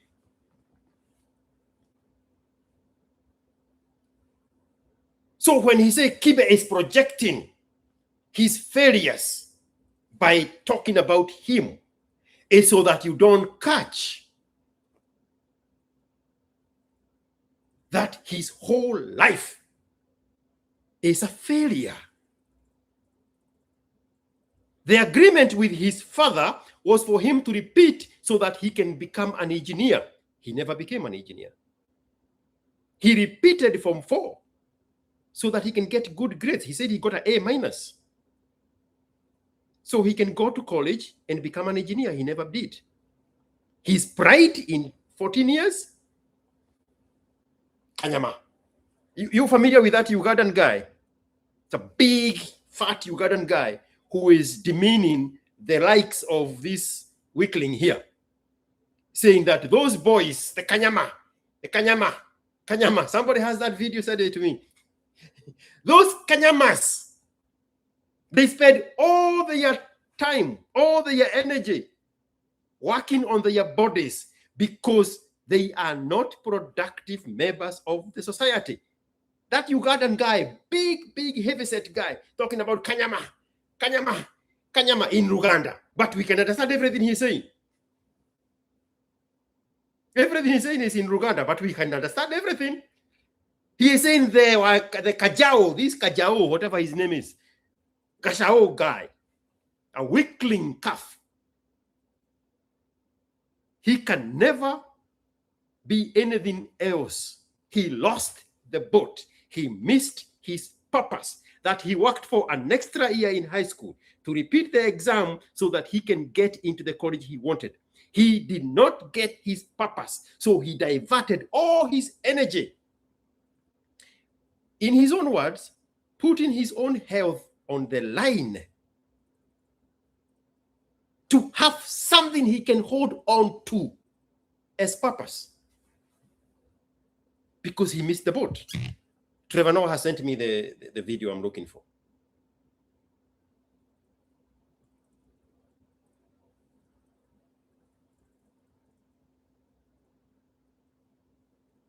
Man with 6-pack who has a billion, who's a billionaire. He's not there.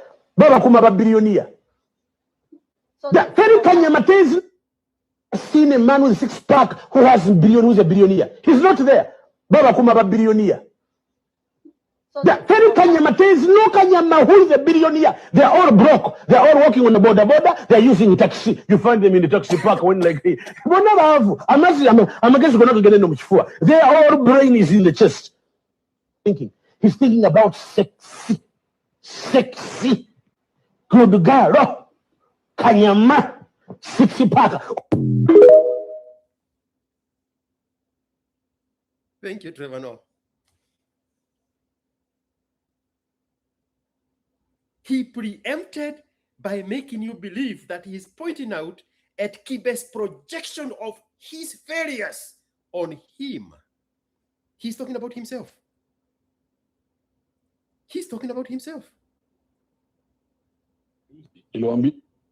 Oktoba mwezi wa 10 10 hiyo weka kwa kalenda yako. The Body Fuel Fitness Championship. Niwaambia tunavaa pong tunaenda kushindana nyinyi mtadhani jokes. Hiyo siku kujeni. We will see men with big bodies and very tiny cocks. Vile Kibe anawaambia hapa hivi. I wonder why Kibe is looking at men's cocks. Hii mwili ukijiona nayo, and I'm addressing everyone, not even Kibe here. This is just evidence of discipline and consistency ya 12 years. Mzakibe, I need you to show me something that you have done consistently for 12 years. Hata kutusi watu for 12 years, my friend. Hii ni kazi ilianza 2014. Imejengwa pole pole.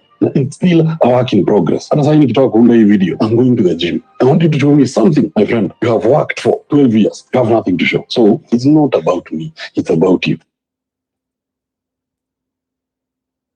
Did you catch it? I want you to show me something you have worked on for 12 years. He's talking about himself. He missed the boat.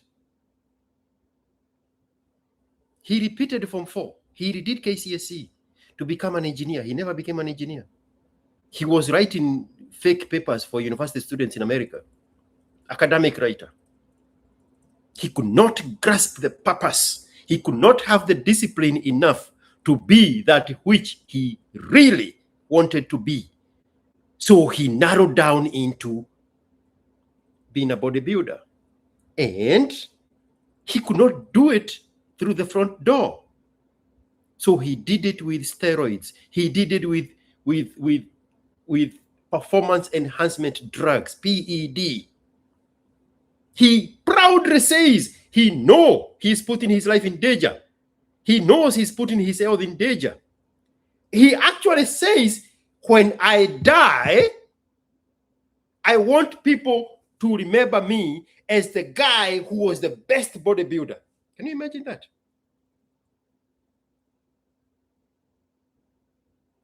Arnold Schwarzenegger became a governor of California, the richest state in the union. If California was a country, it would probably be number 4 richest country in the world.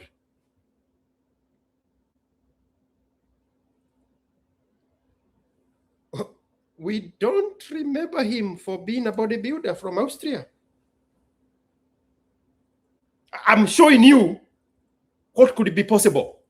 I'm showing you what a low mark being remembered as a bodybuilder is.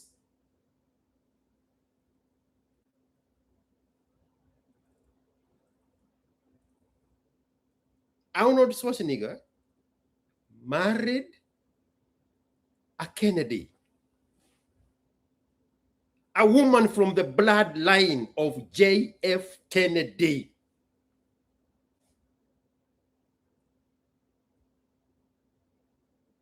This guy has to make stories that he has one kid and a wife whom he pays monthly allowance of 50K, of 70K. The same way he created a father in the Joro, Moro area. He creates a family because he is dying to belong.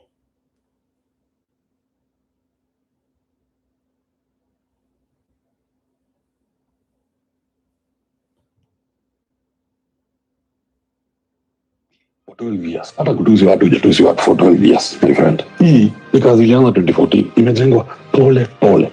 It's still a work in progress. Hata sasa nikitoka kuunda hii video, I'm going to the gym. I want you to show me something, my friend. You have worked for 12 years. You have nothing to show. So it's not about me. It's a... He keeps repeating himself. So it's not about me, it's about you. You have worked for 12 years. What do you have to show? Except he is talking about himself. I may be wrong on who the character is, but I remember Kisiangani and Ikonini talking 2-3 days ago and saying that when he was in Kisiangani place, he was carrying food around because he needed to eat before he gets to Ikonini show. And at Ikonini, he wanted a microwave to warm his food. So his life has been consumed by nothing but... Seen a man with 6-pack who has billion, who's a billionaire. He's not there. Baba kuma ba billionaire. Ferry Kanyamatez, no Kanyama, who is a billionaire? They're all broke. They're all walking on the border. They're using a taxi. You find them in the taxi park when like, hey, I'm against going to get no much for. Their whole brain is in the chest. He's thinking about sexy, good girl, Kanyama, 60 pack. Imagine a grown 32-year-old man being obsessed by food. That's how much you have missed the boat. Your achievement is your body. A man, a human male, biological male adult. Your achievement is your body in 2026. With a degree in electrical engineering, your achievement at 32 is the body.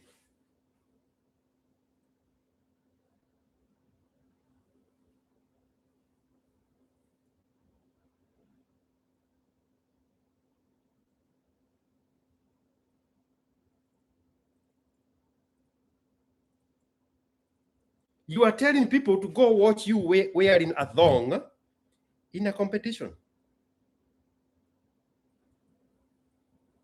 Again, iliwaambia hizi fitness championship. Iliwaambia tunavaa thong tunaenda kushindana nyinyi mkadhani ni jokes. Hiyo siku kujeni. We will see men with big bodies and very tiny cocks. Ile Kibe anaambia hapa hivi. I wonder why Kibe is looking at men's cocks. Hii mwili ukijiona nayo, and I'm addressing everyone, not even Kibe here. This is just evidence of discipline and consistency at 12 years. It's a Kibe.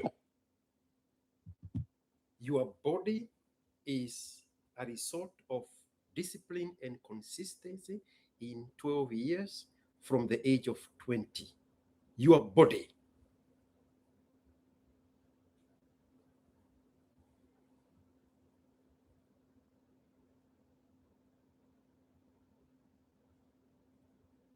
Arnold Schwarzenegger was the fittest man on the planet.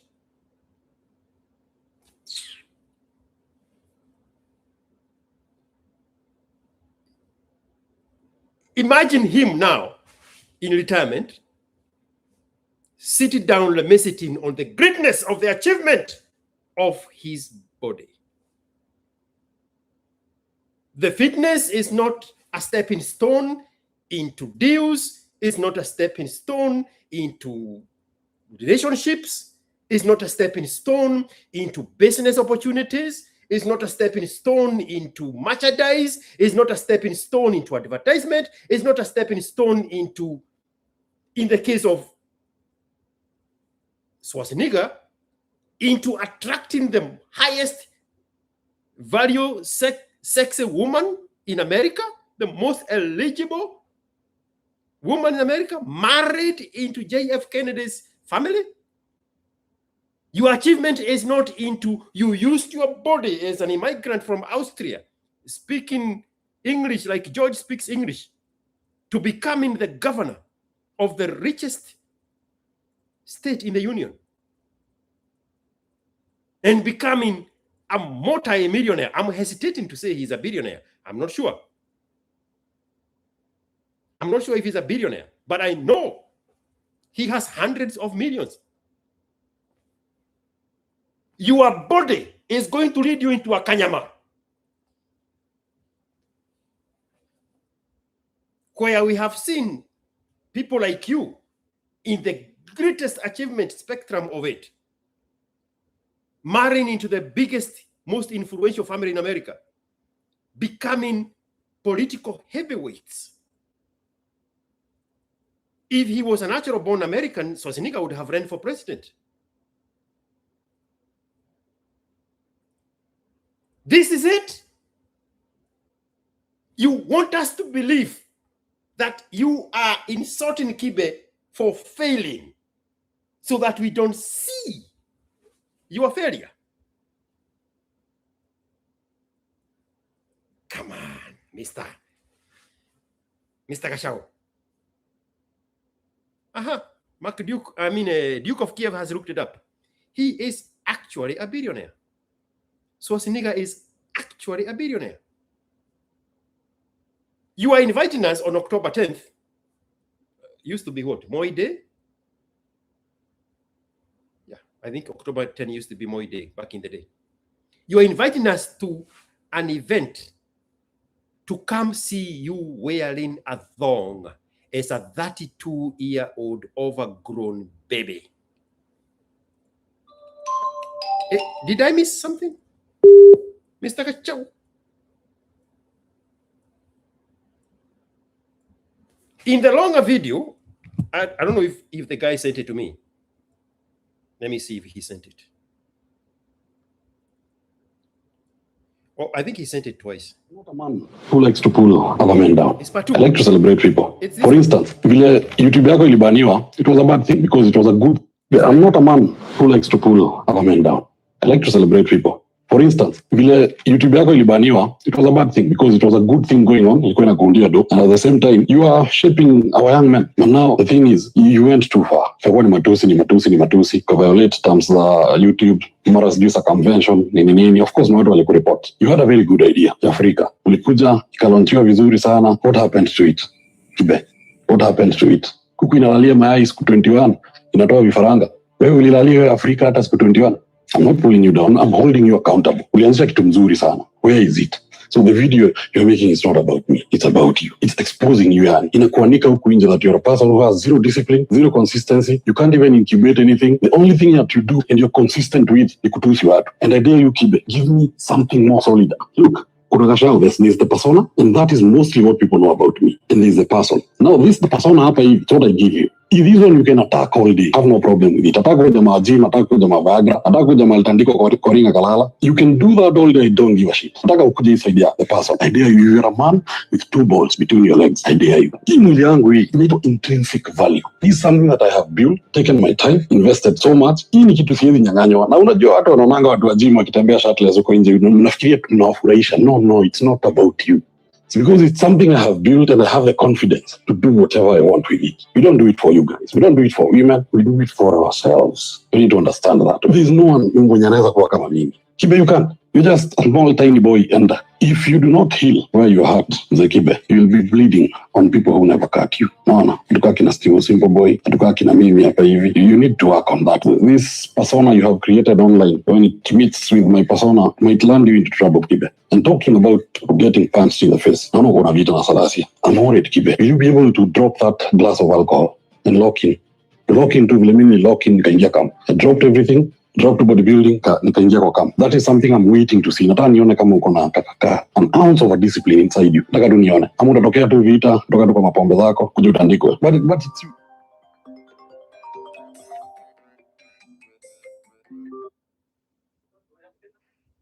If you cannot work unsupervised, I don't want to work with you. You are unreliable. I agree with you, man. If you have, listen to me. Listen to me. If you have to come back to me every single time to ask me, do I put a dot here? Do I cross this T? Do I dot this I? Then I am better off doing the job myself. Why do I need you? Man, for that, because I need to optimize your profile, we need access of your Google profile. Is this the first time you are doing this assignment? Man, I'm not doing this first time, but answer my question. Is this the first time you are doing this? No. Then do it as you have done in the past. Show me a finished product. I will, but for that, if I need to show you something, you need to show me that thing without interrupting me with the phone calls, is my point. If you have something you need me to see, send me that file in an email and I'll see it. I say, okay, there is progress here. But you keeping me on the phone all the time. I might as well do it myself. Okay, man. I will. Thank you. You have a good day. Bye. Every time you hear somebody using the word hold you accountable. Modern feminism sold her a beautiful lie. In this rant, you hear him using the word I'm holding you accountable. Every time you hear somebody saying, I'm holding you accountable.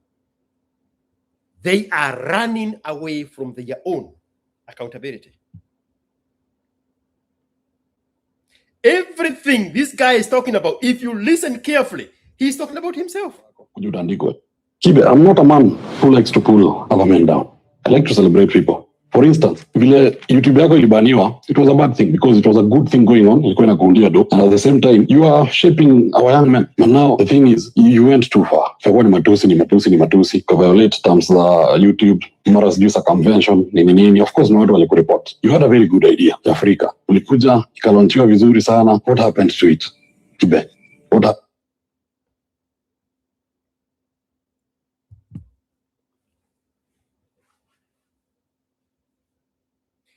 This is a woman's language. Women are the ones who do not understand failure. Women are the ones who cannot comprehend why men try something without the guarantee of succeeding. Again, we go to the very beginning. I'm having so much trouble reconciling the fact that this guy grew up with a father.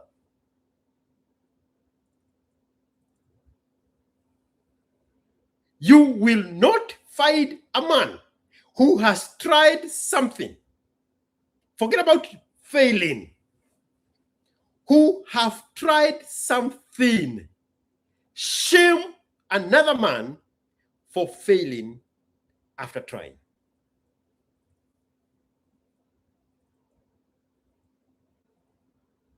This energy here is not a man's energy. This is SIGN language. Shame, insult, guilt need to be right. Women speak that language fluently. This is not a manly agency.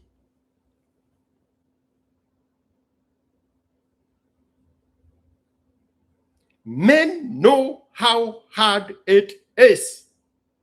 Number one, to try something.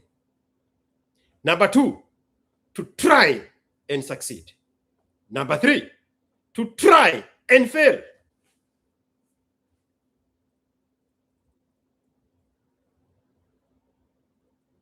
Why am I insistent on that point? Because we know now that when the prospects of the possibility of failing confronted him, he opted not to become an electrical engineer. He is talking about himself.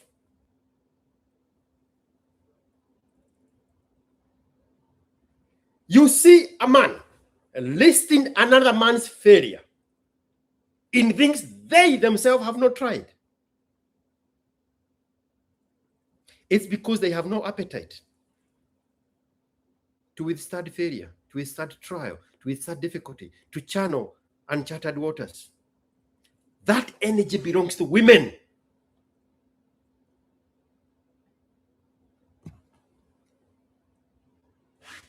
Who likes to pull other men down? I like to celebrate people. I have no. Wait for it. I have no problem insulting women. The context here is women do not fail because they already come with a value. Women do not fail because they already come with an assignment. You will notice that the greatest failure, the greatest shame for a woman is when she cannot conceive, because that is her assignment. The greatest shame for a woman, today's modern woman has learned how to package that as something other than. But the greatest shame for a woman is the one who cannot conceive. The number two greatest shame for a woman is the one who cannot bring pregnancy to term. Because those two things are attached to the immovable mover of the cosmic rhythm, her own assignment to nature. They come with the assignment. They come with value. They are the product. So we can excuse a woman if she spoke like this about a man, because that is not her world. That is not her experience. A woman cannot understand why a man would fail, and for her, she only needs to be ovulating, get into a swimming pool, and get out of the swimming pool pregnant. It's that simple for her to succeed in her assignment. You step on sperms and you are pregnant. It's that simple. How can you fail? That's why the greatest shame for a woman is when she fails to conceive and when she fails to carry pregnancy to term. Because they come with value. They come with a specific assignment from nature. So you would excuse them when they use the shame, insult, guilt, and need to be right language on a man when he tries and fails, because that is not their world. A man doing that? We go back to, there was no father in the picture. You all will come back to me and tell me, George, you are right. That guy he prepositioned there, that's not his father. YouTube yako ilibaniwa, it was a bad thing because it was a good thing going on. And at the same time, you are shaping our young men. And now I want you to listen to everything he is saying with the fixation that he's speaking not about Kibe, not Kibe, but to himself, about himself. Listen one more time. He has never tried anything that has the possibility of failing. And when he could not attach himself with a purpose, he picked Kanyama. But even in that, there was the possibility of failing. So he overrode that with using drugs to help him attain these 12 years of discipline and consistency. Drugs.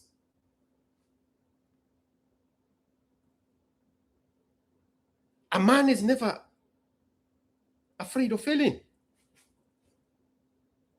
We don't know that man that is afraid of failing.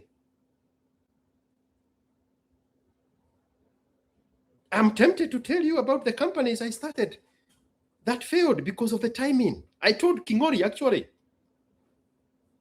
I invested in a company called NIO, N-I-O, way back before electric cars became a thing. They were the first company to try to penetrate the public trading of shares in the electric car factory, NIO. They changed their name recently to something different. They were too early, and their cars were too small to have a demographic. They failed. I failed. Had put a lot of money, $100,000 US. Meow.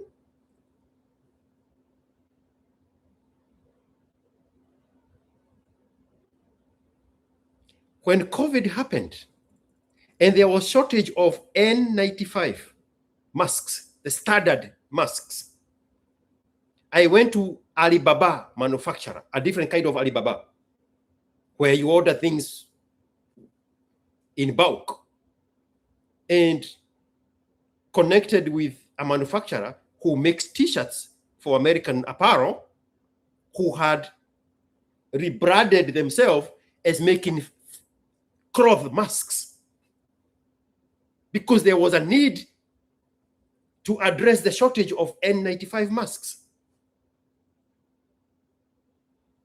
I formed a company called Masked Guy, LLC. The primary objective of the original company, it does other things now, was to bring masks from Pakistan. The timing was wrong. By the time those things are produced and sent through the ecosystem of shipping to America, America had already caught up with the demands for N95. That one failed. On the flip side, the same company is doing great things on drop shipping of the same ecosystem. I have invested in shares in other companies. List of them is NVIDIA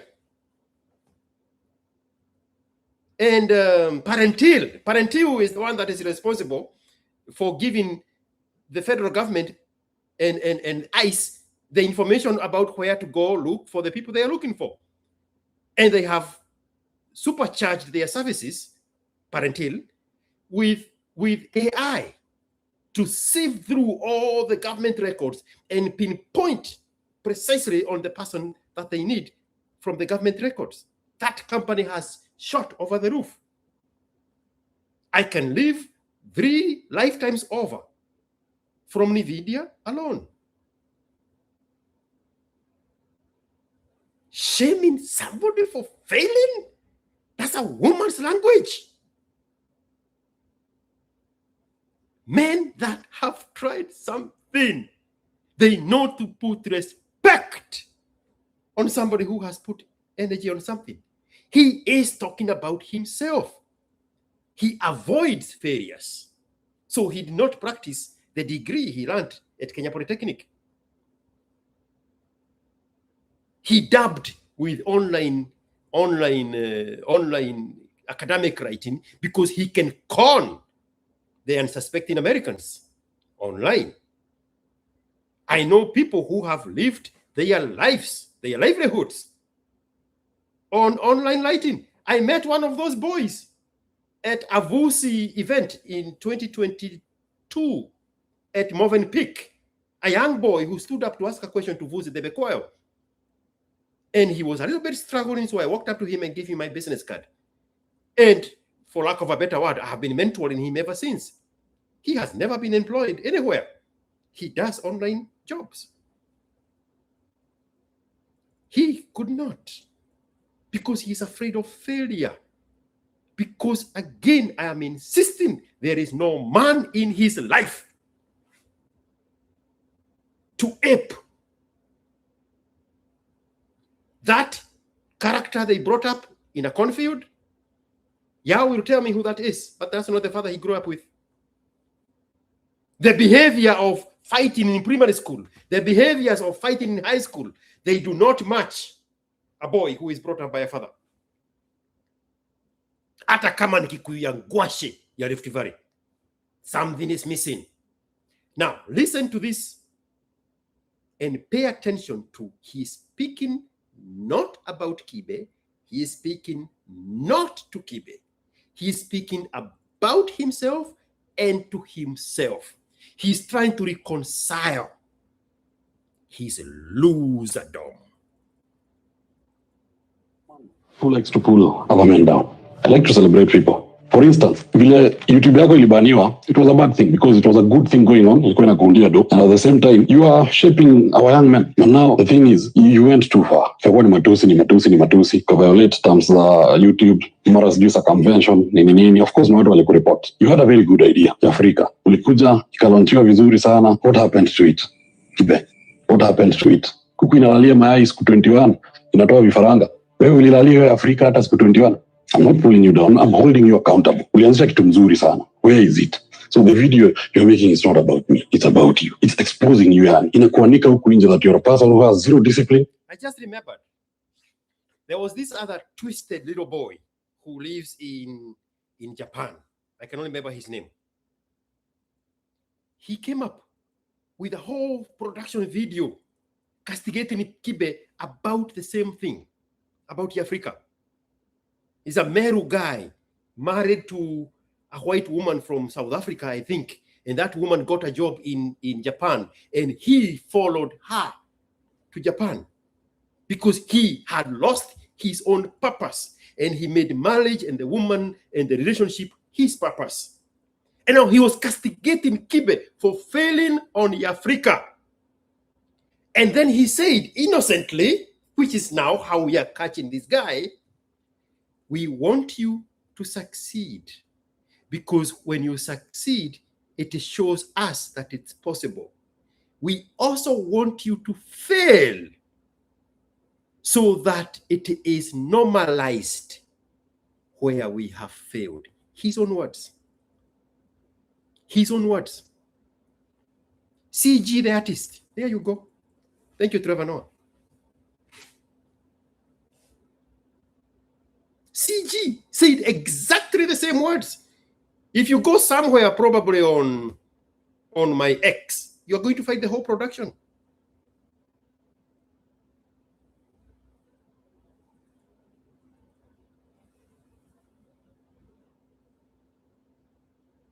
He is speaking the same language of CG, the artist, when he's talking about Kibe's attempt on Africa. It was a good thing, but you failed. Where is it? He even put crickets there. Where is it? CG, in his own words, I made a whole production. He said, we want you to fail also, so that we can normalize our own failures through you. That's what this fucker is saying.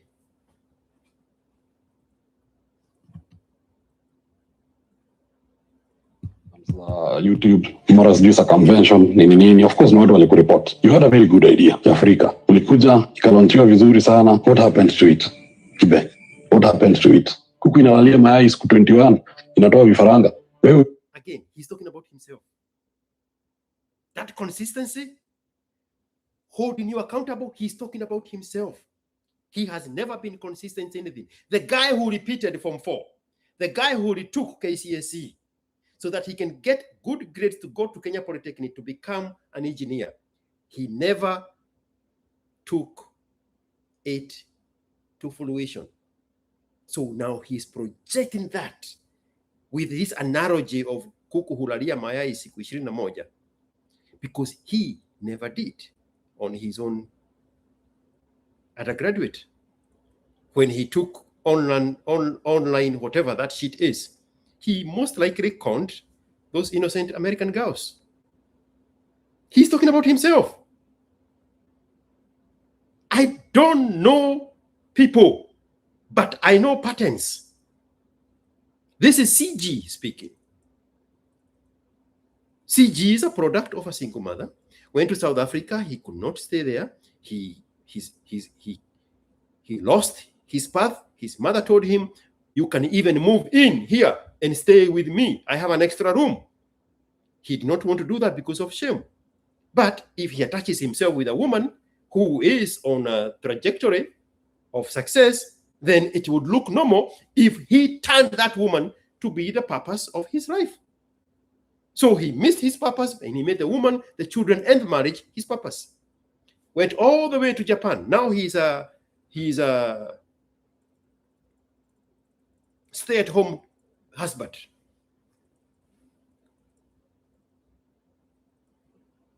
While his wife works in corporate. And then in the middle of the day, he picks up his, well, he used to, until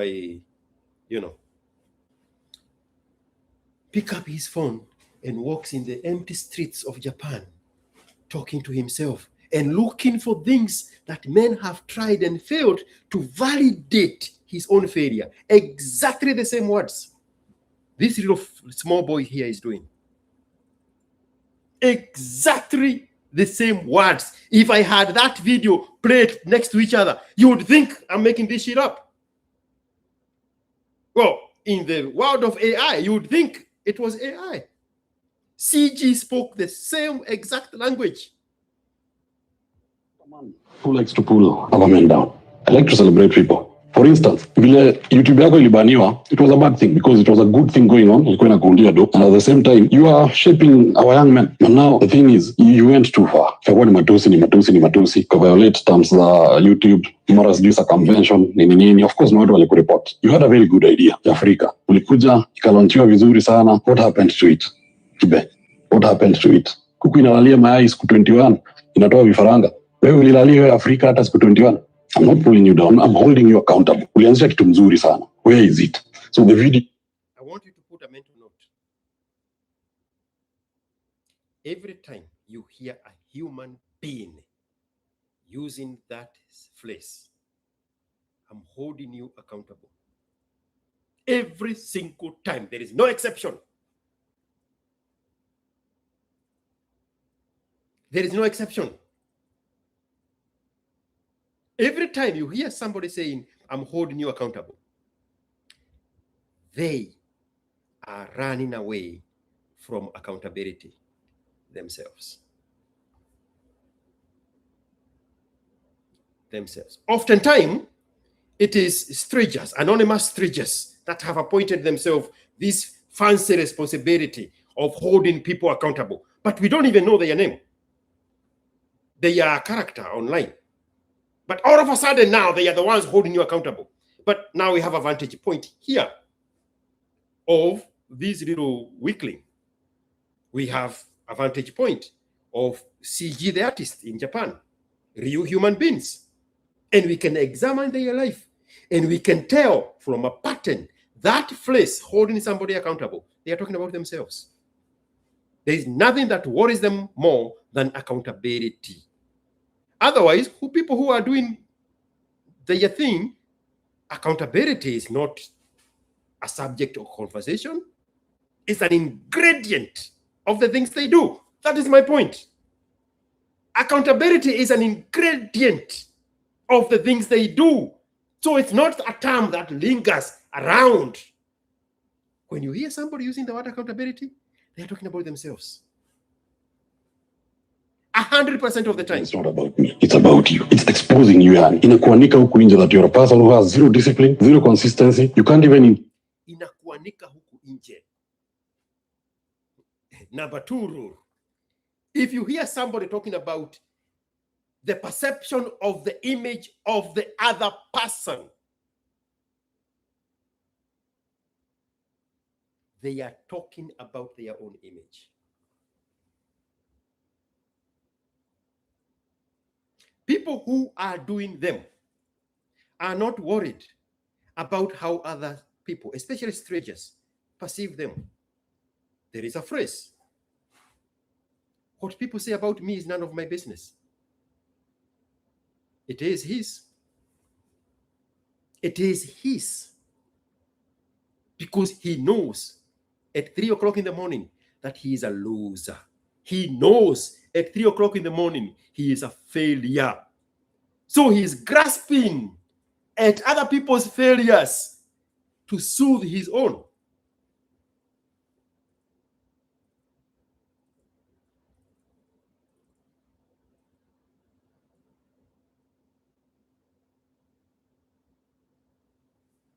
For you married men,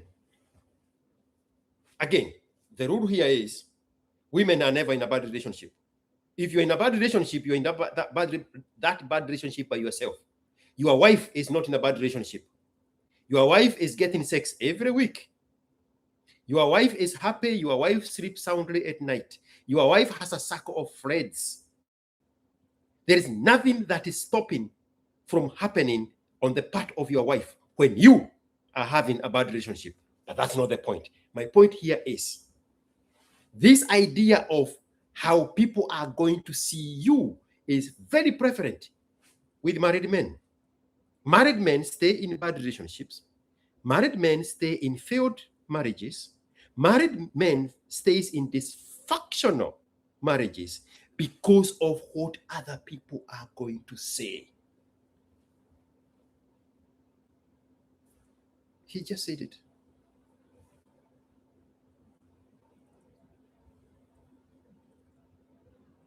If I grow balls, well, he will never have balls. Too late. If I grow balls and move out of this relationship, watu watasema nini? Watu wa kanisa watasema nini? My friends watasema nini? My family members watasema nini?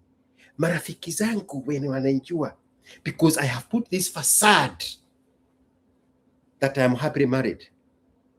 They sacrifice their sanity, their peace, their solitude, their mental health on the premise of what other people are going to perceive them.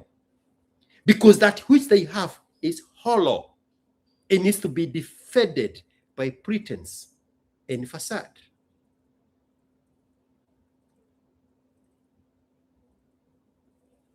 Mzuri sana. Where is it? So the video you're making is not about me. It's about you. It's exposing you, yani. Inakuanika huku nje that you're a person who has zero I keep saying this like it's a joke.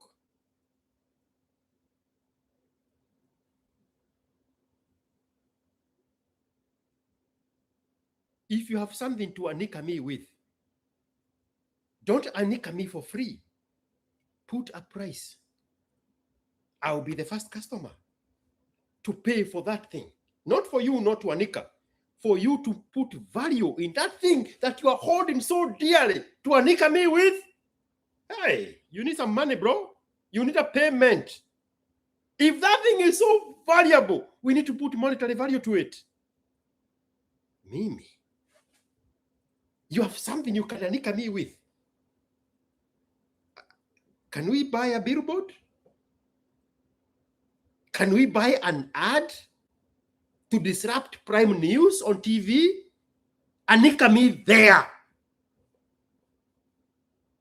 Imagine me walking around worried about a perfect stranger is going to know something that I already know. I know, you have never thought about it like that. Because you are worried about kwanikwa. But what you have been aniquad about is already something that has happened. Let's give an example. Ganovia, Terence, whatever his Kikuyu name is, he is in court of law right now, in real time, because he sexually harassed a masseuse in Kilimani when he's having a massage. He knows that. The context is not the point. He knows that.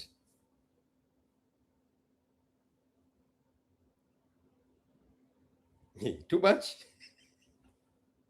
He was the guy who wanted to fuck a woman at the masseuse place. He is the guy who paid the woman, how much was it? 1,500? I actually have a song for it. Was it 3,000 or 2,000? He was there when it happened. It was him. He is in court now reporting for hearings because it is his lived experience. Why would he be ashamed of that?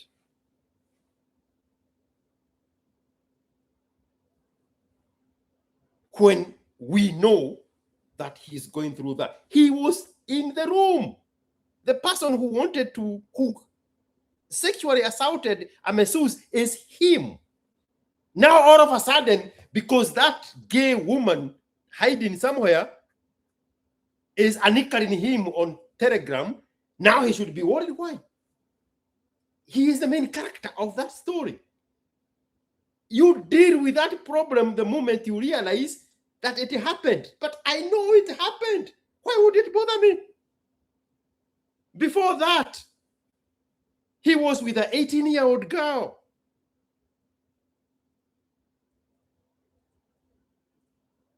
Cheating on his wife, because weak men cheat. This is Ganodia he's talking about, just to make sure. Ganodia, I'll never stop coming for you because you fucked with me. You crossed me once, I cross you for life. Ganodia. I have 3 hours recording. of the turn and twist of the entire relationship with the 18-year-old. Unprompted. You were cheating on your hippo because the hippo was not giving you sex. And you chanced on this very fresh, beautiful, natural Maasai girl. But you are doing it out of weakness. So you could not even see the vantage point of the freedom that that new relationship brought, the energy of it. So you hid because you are a weak man. So the aspect of watu wakijua watasema nini became a weapon of mass destruction on your part. But if you're doing it with your chest, if you're doing it with your balls, Mr. Rift Valley, why would you care what other people just discovered about the things that are so true to you? Only when it is from a point of view of weakness. Both in you, Ganothia, Terence Creative, and in the case of this small boy here. Coincidentally, both of you are Kikuyu Kiankoshe from Rift Valley. There's a level of weakness there that is not prevalent in mainstream Kikuyu land. That weakness. There is a verse in the Bible, in Proverbs. Mundu mwaganu morahu kura oraga igwa muhuhu na gutere mundu ra muigata kura oraga igwa muhuhu no mumandu no kwihanda o magireria ta mwana wa gatia kihoto nikyo geragia guthingata. Proverbs 19. But you don't have a spine, so you're always running like a cockroach. Because with an 18-year-old compared to this hippo, you are exercising options, but you are weak. So that's not weak. Options. That is cheating. Imagine an alternative world, Terence Ganothia. The kind of life that that woman would have given you.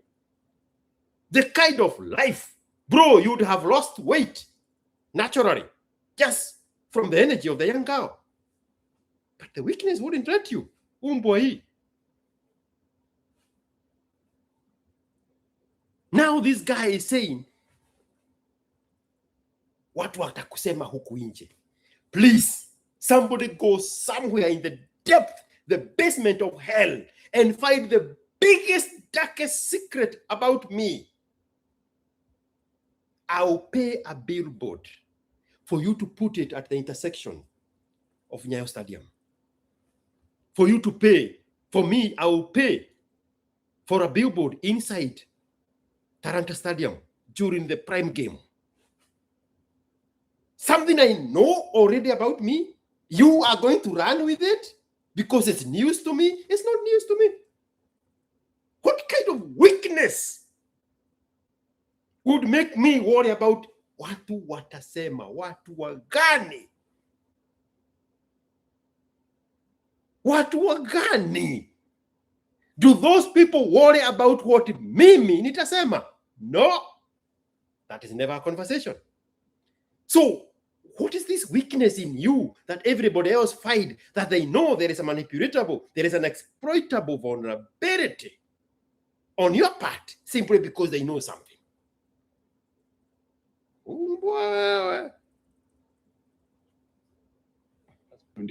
I'm not pulling you down, I'm holding you accountable. Ulianzisha kitu mzuri sana. Where is it? So the video you're making is not about me, it's about you. It's exposing you, yani. Inakuanika huku nje that you're a person who has zero discipline, zero consistency. You can't even incubate. I can't get over that word. Inakuanika huku nje. Bro, I can beat that word for life. Show me one human being out of 80 billion people that worry about my perception when they live their life. There is no that person. There is no that person. There is no that person. So, what is wrong? How broken are you? How broken are you? That people preemptively know that them talking about the things that are already true to you simply because they just discovered you is going to bother you. How broken are you? Niliwaambia hizi mwili zetu huwa zinafurahisha wanaume, mkacheka sana, nidhani jokes. Nataka tu watch hii video. Hey clown, finally nimepata tiny balls to kuongea. Watch hii video. Kuna mzee anaitwa Gachau, huyu mwenye alipigwa karibu dead. Na tuvimbe. So That's not it. I'm not a man who likes to pull other men down. I like to celebrate people. For instance, vile YouTube yako ilibaniwa, it was a bad thing because it was a good thing going on. Ilikuwa inakuundia do, and at the same time, you are shaping our young men. But now the thing is, you went too far. Kwa ni matusi, kwa violate terms za YouTube, mara sijui convention, nini. Of course, no watu walikureport. You had a very good idea ya Afrika. Ulikuja, ikalaunchiwa vizuri sana. What happened to it? Kibe, what happened to it? Kuku inalalia mayai siku 21, inatoa vifaranga. Wewe ulilalia Afrika hata siku 21. I'm not pulling you down. I'm holding you accountable. Ulianzisha kitu mzuri sana. Where is it? You see that insult about kuku inalalia mayai siku 21 inataka mayai.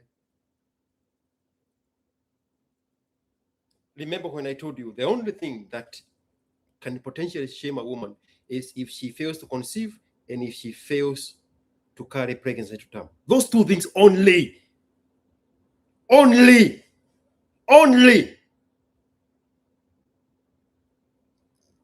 Is there a girl called Gabrielle that you all wanted her to be shamed because of her nudes? Watch her. What is she doing with the nudes now? What is she doing with the discovery of her nudes? Does she look like she's shamed? She's going to make more money than she has ever made in this world. I have contacted her on the inbox. Say, let's have a paid conversation. I did not know her two days ago. I'm willing to pay her a price to talk to her. But the moment you knew something about her, your small brain told you that she's going to be ashamed. Not a woman. Not a woman. Do you know Kim Kardashian? Do you know how she became Kim Kardashian? Her nudes leaked. Do you know with who? No, you don't. Because the man bought the narrative that he should be ashamed because his nudes have leaked. But for her, she was like, hallelujah. It's a moment to shine. Gabrielle is Kim Kardashian. Learn nothing from women. You cannot shame the shameless. Kim Kardashian has a clothing line in our ultra upscale market. Next door to Apple Store is her store. Selling skimmy things. From leaked, what do you call that porn video? When it's two consenting people doing it? It's not porn. Sex tape. If you have my sex tape out there, name a price. Let's buy a billboard for it. Shine with it. Hapana karia mayai siku 21 na mayai itatoka Githayo.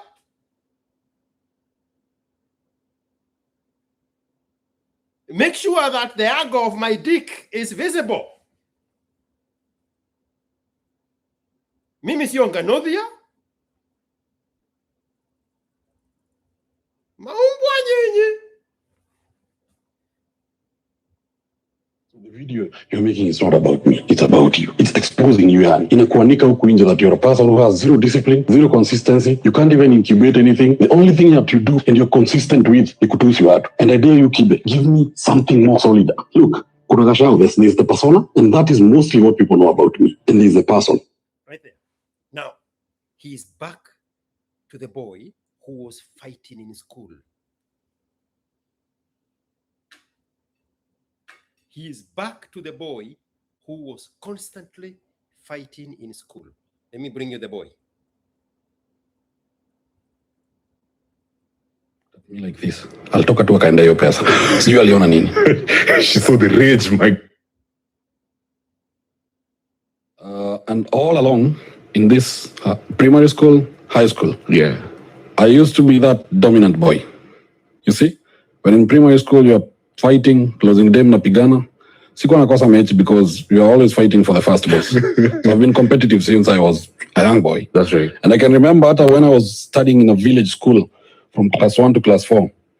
During break time, tulikuwa tunapigana sana. Like we'll go to somewhere mahali kwa juu, stand there like 3 boys, and then we have other boys here kicking our legs until unashuka, mwingine anapanda. It was a boys' school. It was mixed. Okay. But I have been very competitive. I think I've for those teenage, these are young years up to teenage years, heavy. I've been like fighting all my life. Yeah, like fighting with boys. And all along in this primary school, high school, Yeah. I used to be that dominant boy. You see, when in primary school you're fight. That boy that used to pick fights to compensate for some dysfunction that was happening at home. In a village primary school, he took fighting to a prestigious high school in Gilgil, Utumishi or something academy in Gilgil. That boy now, today, on my walk in the morning,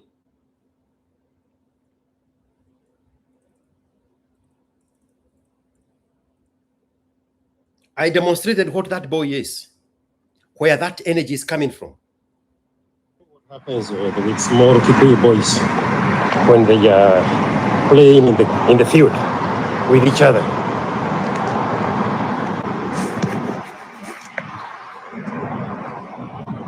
When they want to fight, one boy picks up a small rock and then put it here on top of the arm. And now he's challenging the other boy. So they call that little rock, they call it jata. Jata. And they tell the other boy, if you want to fight, if you are man enough, daria jata. Daria jata. That means that erase in literal translation, erase the star. Like remove that little rock from the back of my hand. Daria jata. Daria jata. Now as a challenge to the fight. That is what the small little calf, the little weakling, small little calf is doing to Kibe. Daria jata. Daria jata. Daria jata. You know what happens with small. Now it makes sense when I repeat this. About you. It's exposing you yani. Inakuanika huku nje that you're a person who has zero discipline, zero consistency. You can't even incubate anything. The only thing that you do and you're consistent with ni kutusi watu. And I dare you, Kibe, give me something more solid. Look, kuna Gachau, there's the persona, and that is mostly what people know about me. And there's the person. Now this the persona hapa hivi, it's what I give you. If this one you can attack all day, have no problem with it. Attack with the gym, attack with the Viagra, attack with the Tandiko Koringa Kalala. You can do that all day, I don't give a shit. Attack ukuje this idea, the person. I dare you, you're a man with 2 balls between your legs. I dare you. Hii mwili yangu hii, inaitwa intrinsic value. So, the small boy speaking right now, when he was in primary school, and he was in boarding school in Gilgil, that is the jata. This is how those Kikuyu boys play. When the thing he's demonstrating that he used to fight all the time, you put a little rock there, and now you are challenging the boy. Daria jata, daria jata, daria jata, daria jata. That's exactly what he's saying here.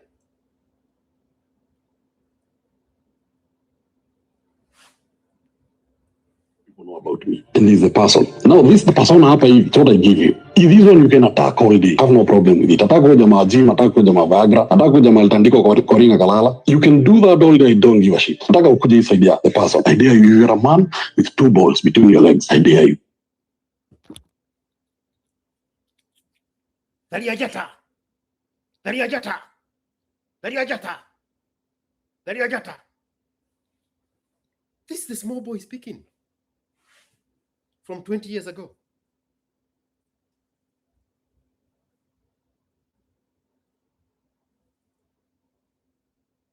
he had fooled everybody to believe that he was talking about Kibe. No.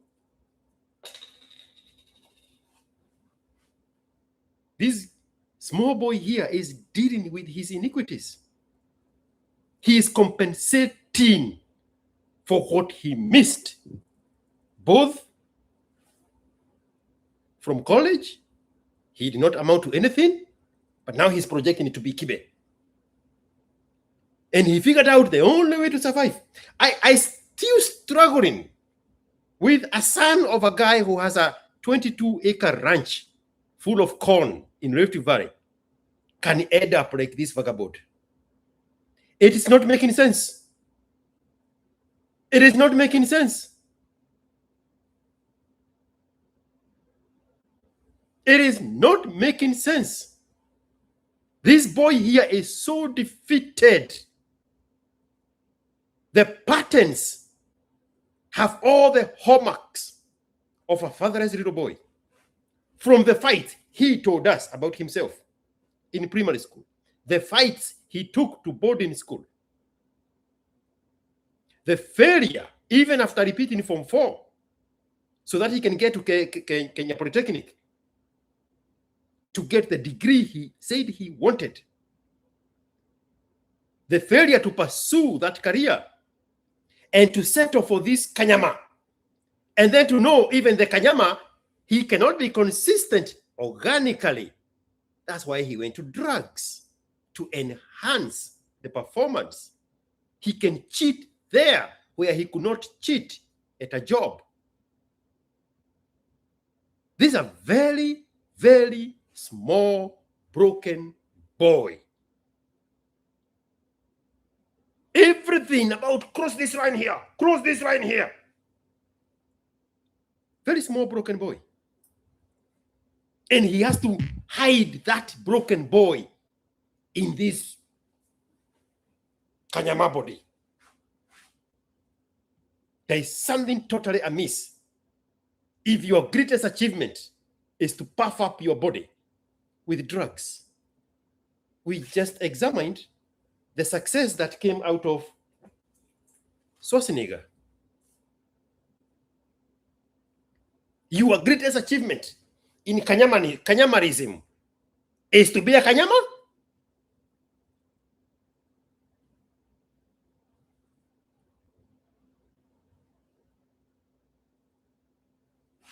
Seen a man with 6-pack who has a billion, who's a billionaire. He's not there. Baba Kumaba billionaire. That very Kanyama, there is no Kanyama who is a billionaire. They're all broke. They're all working on the border.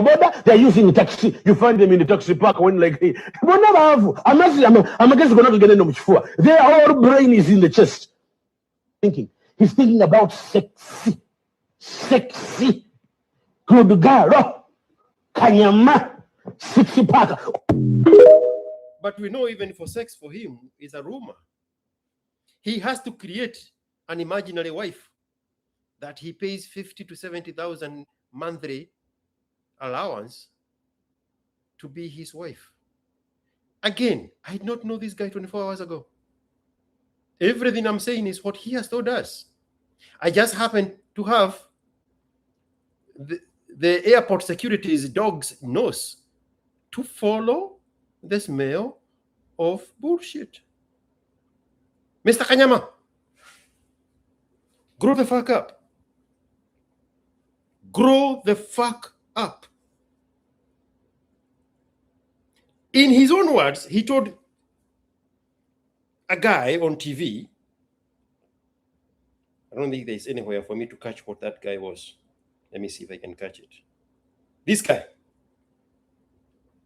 He was talking to this guy.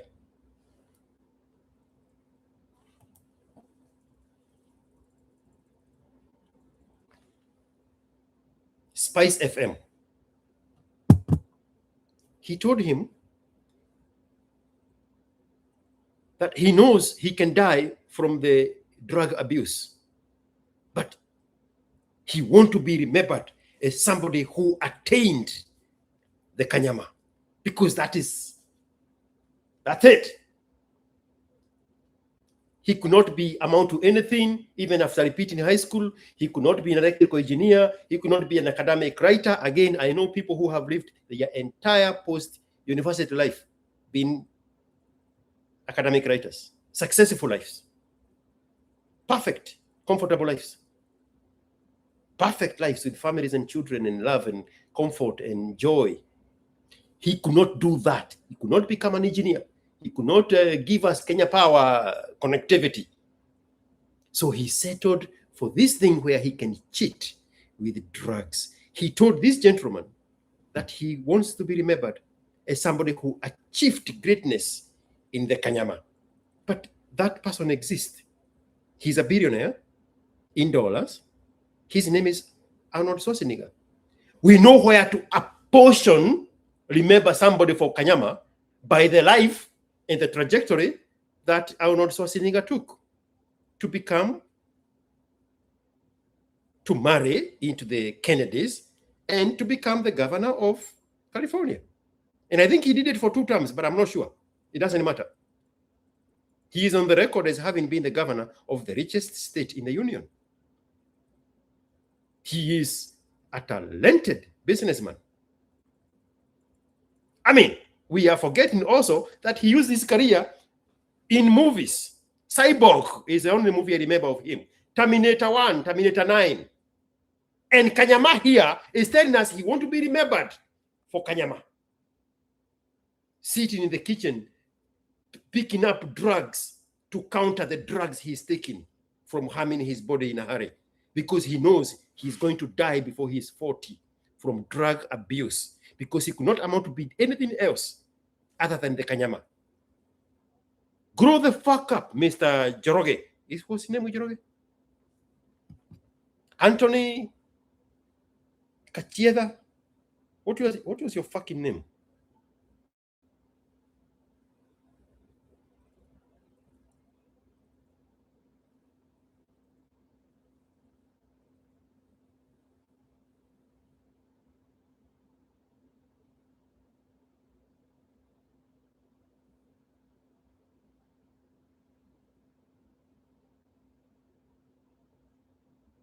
Gachagua Wanjoroge. Anthony, not Gachagua, Anthony Gachau Wanjoroge. Gachau is a weakling of a newborn calf. A regular calf is called Jau, like me. And you, when it's born deformed and weak and premature and frail with chances of not surviving, it's the Gachau. And the way you give it a second chance at life is when you overfeed it. Which grams for me, 50 grams. Hii mwili yangu hii inaitwa intrinsic value. Hii something that I have built, taken my time, invested so much. Hii ni kitu siwezi nyang'anywa. Na unajua hata unaona watu wajima wakitembea shati ya zuko nje, mnafikiria tunawafurahisha. No, it's not about you. It's because it's something I have built and I have the confidence to do whatever I want with it. We don't do it for you guys. We don't do it for women. We do it for ourselves. We don't understand. So there's no one mwenye anaweza kuacha mimi. Niambia kama unakula 10 eggs a day na 1 kg na open unakula. Sisi ni wasa open. Na kama umenotice mchana kula chakula mingi kwa sisi wote ni jesa. Unaona hata mimi siwezi kula jesa. Wewe unamwambia sio nakula mayai 20 bado nakula nyama kilo mzima the whole day. Mimi mayai zangu zinakuwa ni 7 to 10 per day. Kama leo nitakula mayai 12. On average nakula mayai kama 10 per day. Kuna time nakula 7 zingine 12. Kesho nimekula mayai 12. Kesho nitasukuma nyama kama 800 ama 750 grams. Tumbe imejaa. Haiwezi kama saa hii nalala nikiwa bloated karibu kila siku. Naamka tu nikitoa ile jamani hamstring kwa nje. Hata wakati wasikia naongea. Matia yangu. Nakula tu yangu hapa hivi. Then you hear him talking about himself as if he's talking about somebody else. But he's addressing himself. Listen to it. The last part. 200 grams for me, 50 grams. But kuna mango juice na pineapple juice hapa hivi blend. Unashinda ukiniuliza niko skinny nitafanya nini? Sio kusema una appetite. Baada ya kuja nikaongea food condom. Unaona kama saa hii nakula hii food nafika hapa nishiba. Ni siku. Tena ndio. Ndio kuna excuse. Kazi ni for speed. Ndio not for speed. Ndio masa. Ndio basi kabisa. So, tunaendelea kazi mpaka tumalize hii chakula. So that is it guys. Even if you kula zero bodybuilder, time to bulk. Hiyo tuzi hapa kuja kuniambia hapo kwa Dianza tumekonda. So you are a victim. You are a small man. You are a tiny boy. Unakuja hapo kuniambia tumekonda na umeshindwa kitahadi size aje. Wacha kunipotezea wakati. Unakimbiza kama simba una ng'ombe ukaipacha upuzi. Train hard. Eat a lot of food. Hata mwenye hapo kwa skinny. Tiny boy. Kwenda huko. Tuvunje mbavu sasa. Ni kwamba he's talking about himself. That small boy is him. He's addressing. I was in the middle of telling you, Gachau is this frail newborn thing that the only way to give it a chance of survival is to overfeed it. What is he doing? So he is saying, don't come to the inbox and tell me nimenona. Kura chakula. Because that's what kept me alive. Eating. That's why he's moving from Kisiangani to Ikonini, carrying food. Because food is his purpose. Food is his survival. Grow the fuck up, Gachagua. Whatever your fucking name is. Kachieda. Gachau. Grow the fuck up. You are a 32-year-old man on the outside.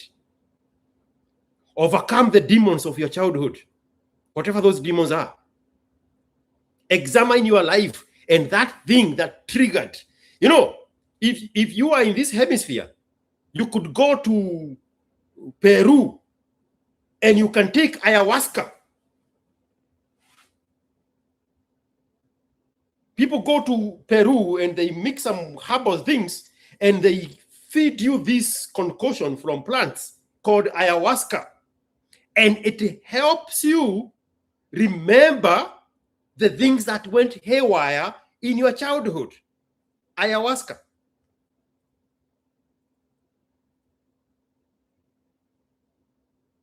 If you are in this hemisphere and you went to Peru and they give you ayahuasca, you would be able to mentally, psychologically revisit your childhood to know where this need to fight came from. Because chances are your mother fed you an alternative story. It is not normal for somebody who is growing up, for a kid that's growing up with a father, to be fighting in school, in primary school, to be fighting in secondary school. There is something seriously wrong. There are some damages there. You need to confront them. Whether with the ayahuasca or with your fucking African Christian religion and abracadabra, fix those issues. Remember, you are the one who is saying that Kibe is breeding on people who did not cut him. That was you. When you package yourself as Simple Simon victim, that was you talking to yourself. Stop breeding on people who did not cut you. Go take ayahuasca. Go take your African Christian abracadabra. Revisit the damages of your childhood. Fix that mess. Grow the fuck up.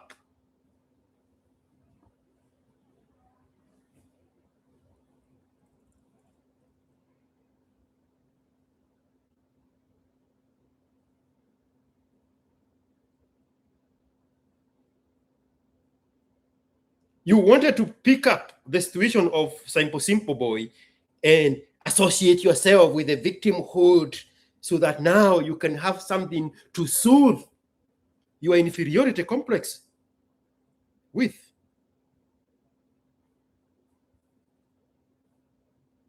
I know, this sounds so foreign because you have never heard this voice. How do I know? Boys that grow up with fathers don't fight in school. That's a manifestation of something going haywire at home. Chances are, when you're in boarding school, as a grown teenager, you were wet in the bed. I guarantee you. You won't say it, but I know for a fact that trajectory of yours, I'm 100% sure you were wet in your bed as a big kid. All the hallmarks point to it. Stop projecting. Heal. You are 32 years old. That imaginary wife and child you have, fix yourself so that you can actually have those. That thing you are saying, don't breed on people who would not cut you, do that. Stop chasing fakeness and clout at Oga Ochichi Obina show. I mean, I don't have to tell you. You chased the crowd there and you got knocked out. You, Mr. Want to knock out Kibe, you got knocked out cold. Little boy. Little boy. Didn't you get knocked out cold? Hakuna kitu mimi nasema mgeni kwako.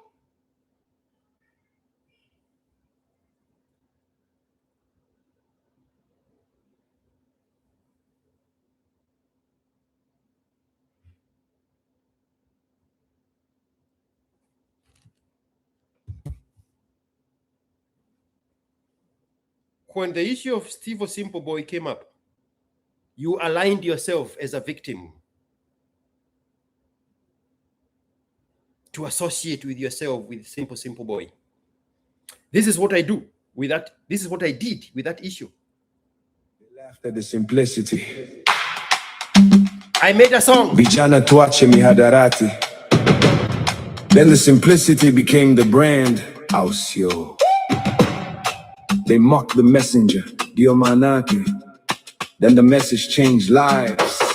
This is the story of Steve Simple Boy.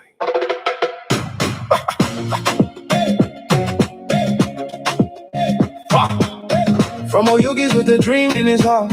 No shortcuts, just a humble. Thank you, everybody. Thank you for being here.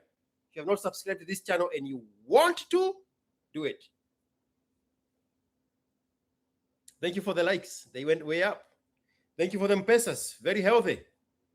Do your parents know you are sending money to strangers online? Do your parents know you are sending money to strangers online?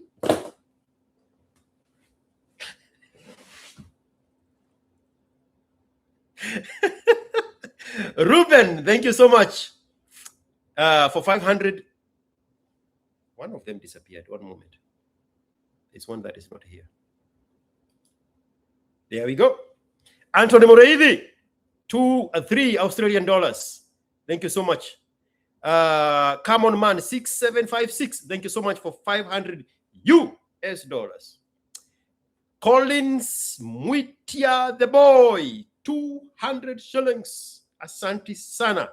Reuben wa Inaina, 500 Kenya shillings. Hii ni mshahara ya fundi wangu wa mawe siku mzima. Ama napewa ngapi?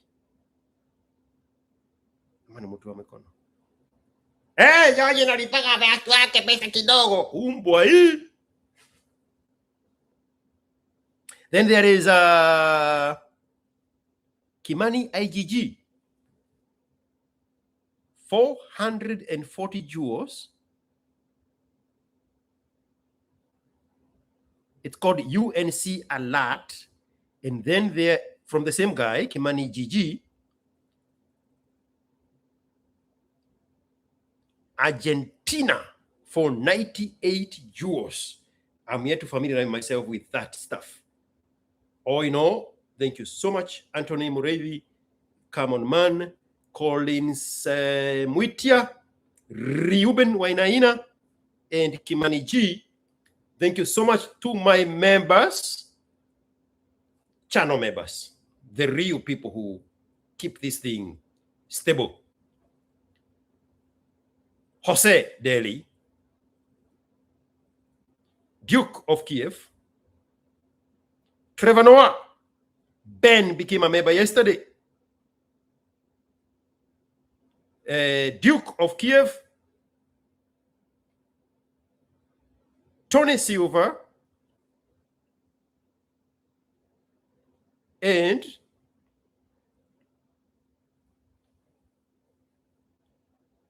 this new guy here. Where are these things? Top chats. Top chats. Top chat goes to Ozak. Thank you so much. Thank you for being here.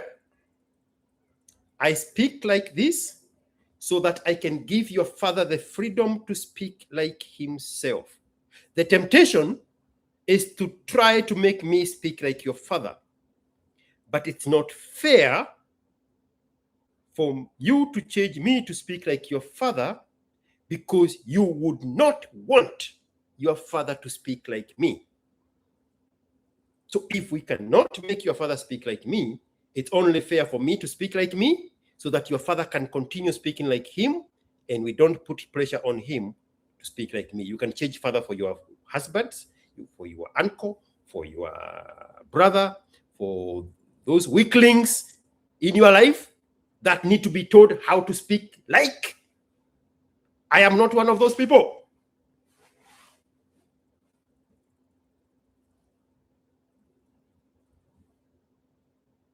Do you want me to say that in another language?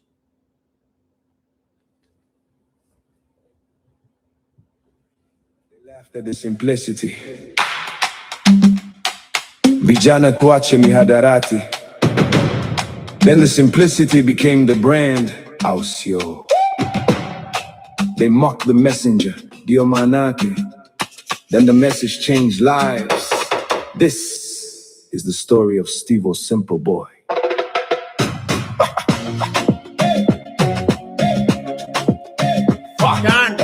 From Oyugis with a dream in his heart. Mr. Small Boy, Gachau, I am not expecting you to take any of their advice, but it would be nice for yourself to overcome the little boy in you and grow up. Grow up. That imaginary son of yours depends on you being a grown up. Face your demons with ayahuasca or the abracadabra of the African Christian religion. Pretend you have attained something after umekelewa moto mikono, and the fire ghost, holy fire has been sent your way. Pretend it has happened. Then live a better life for yourself.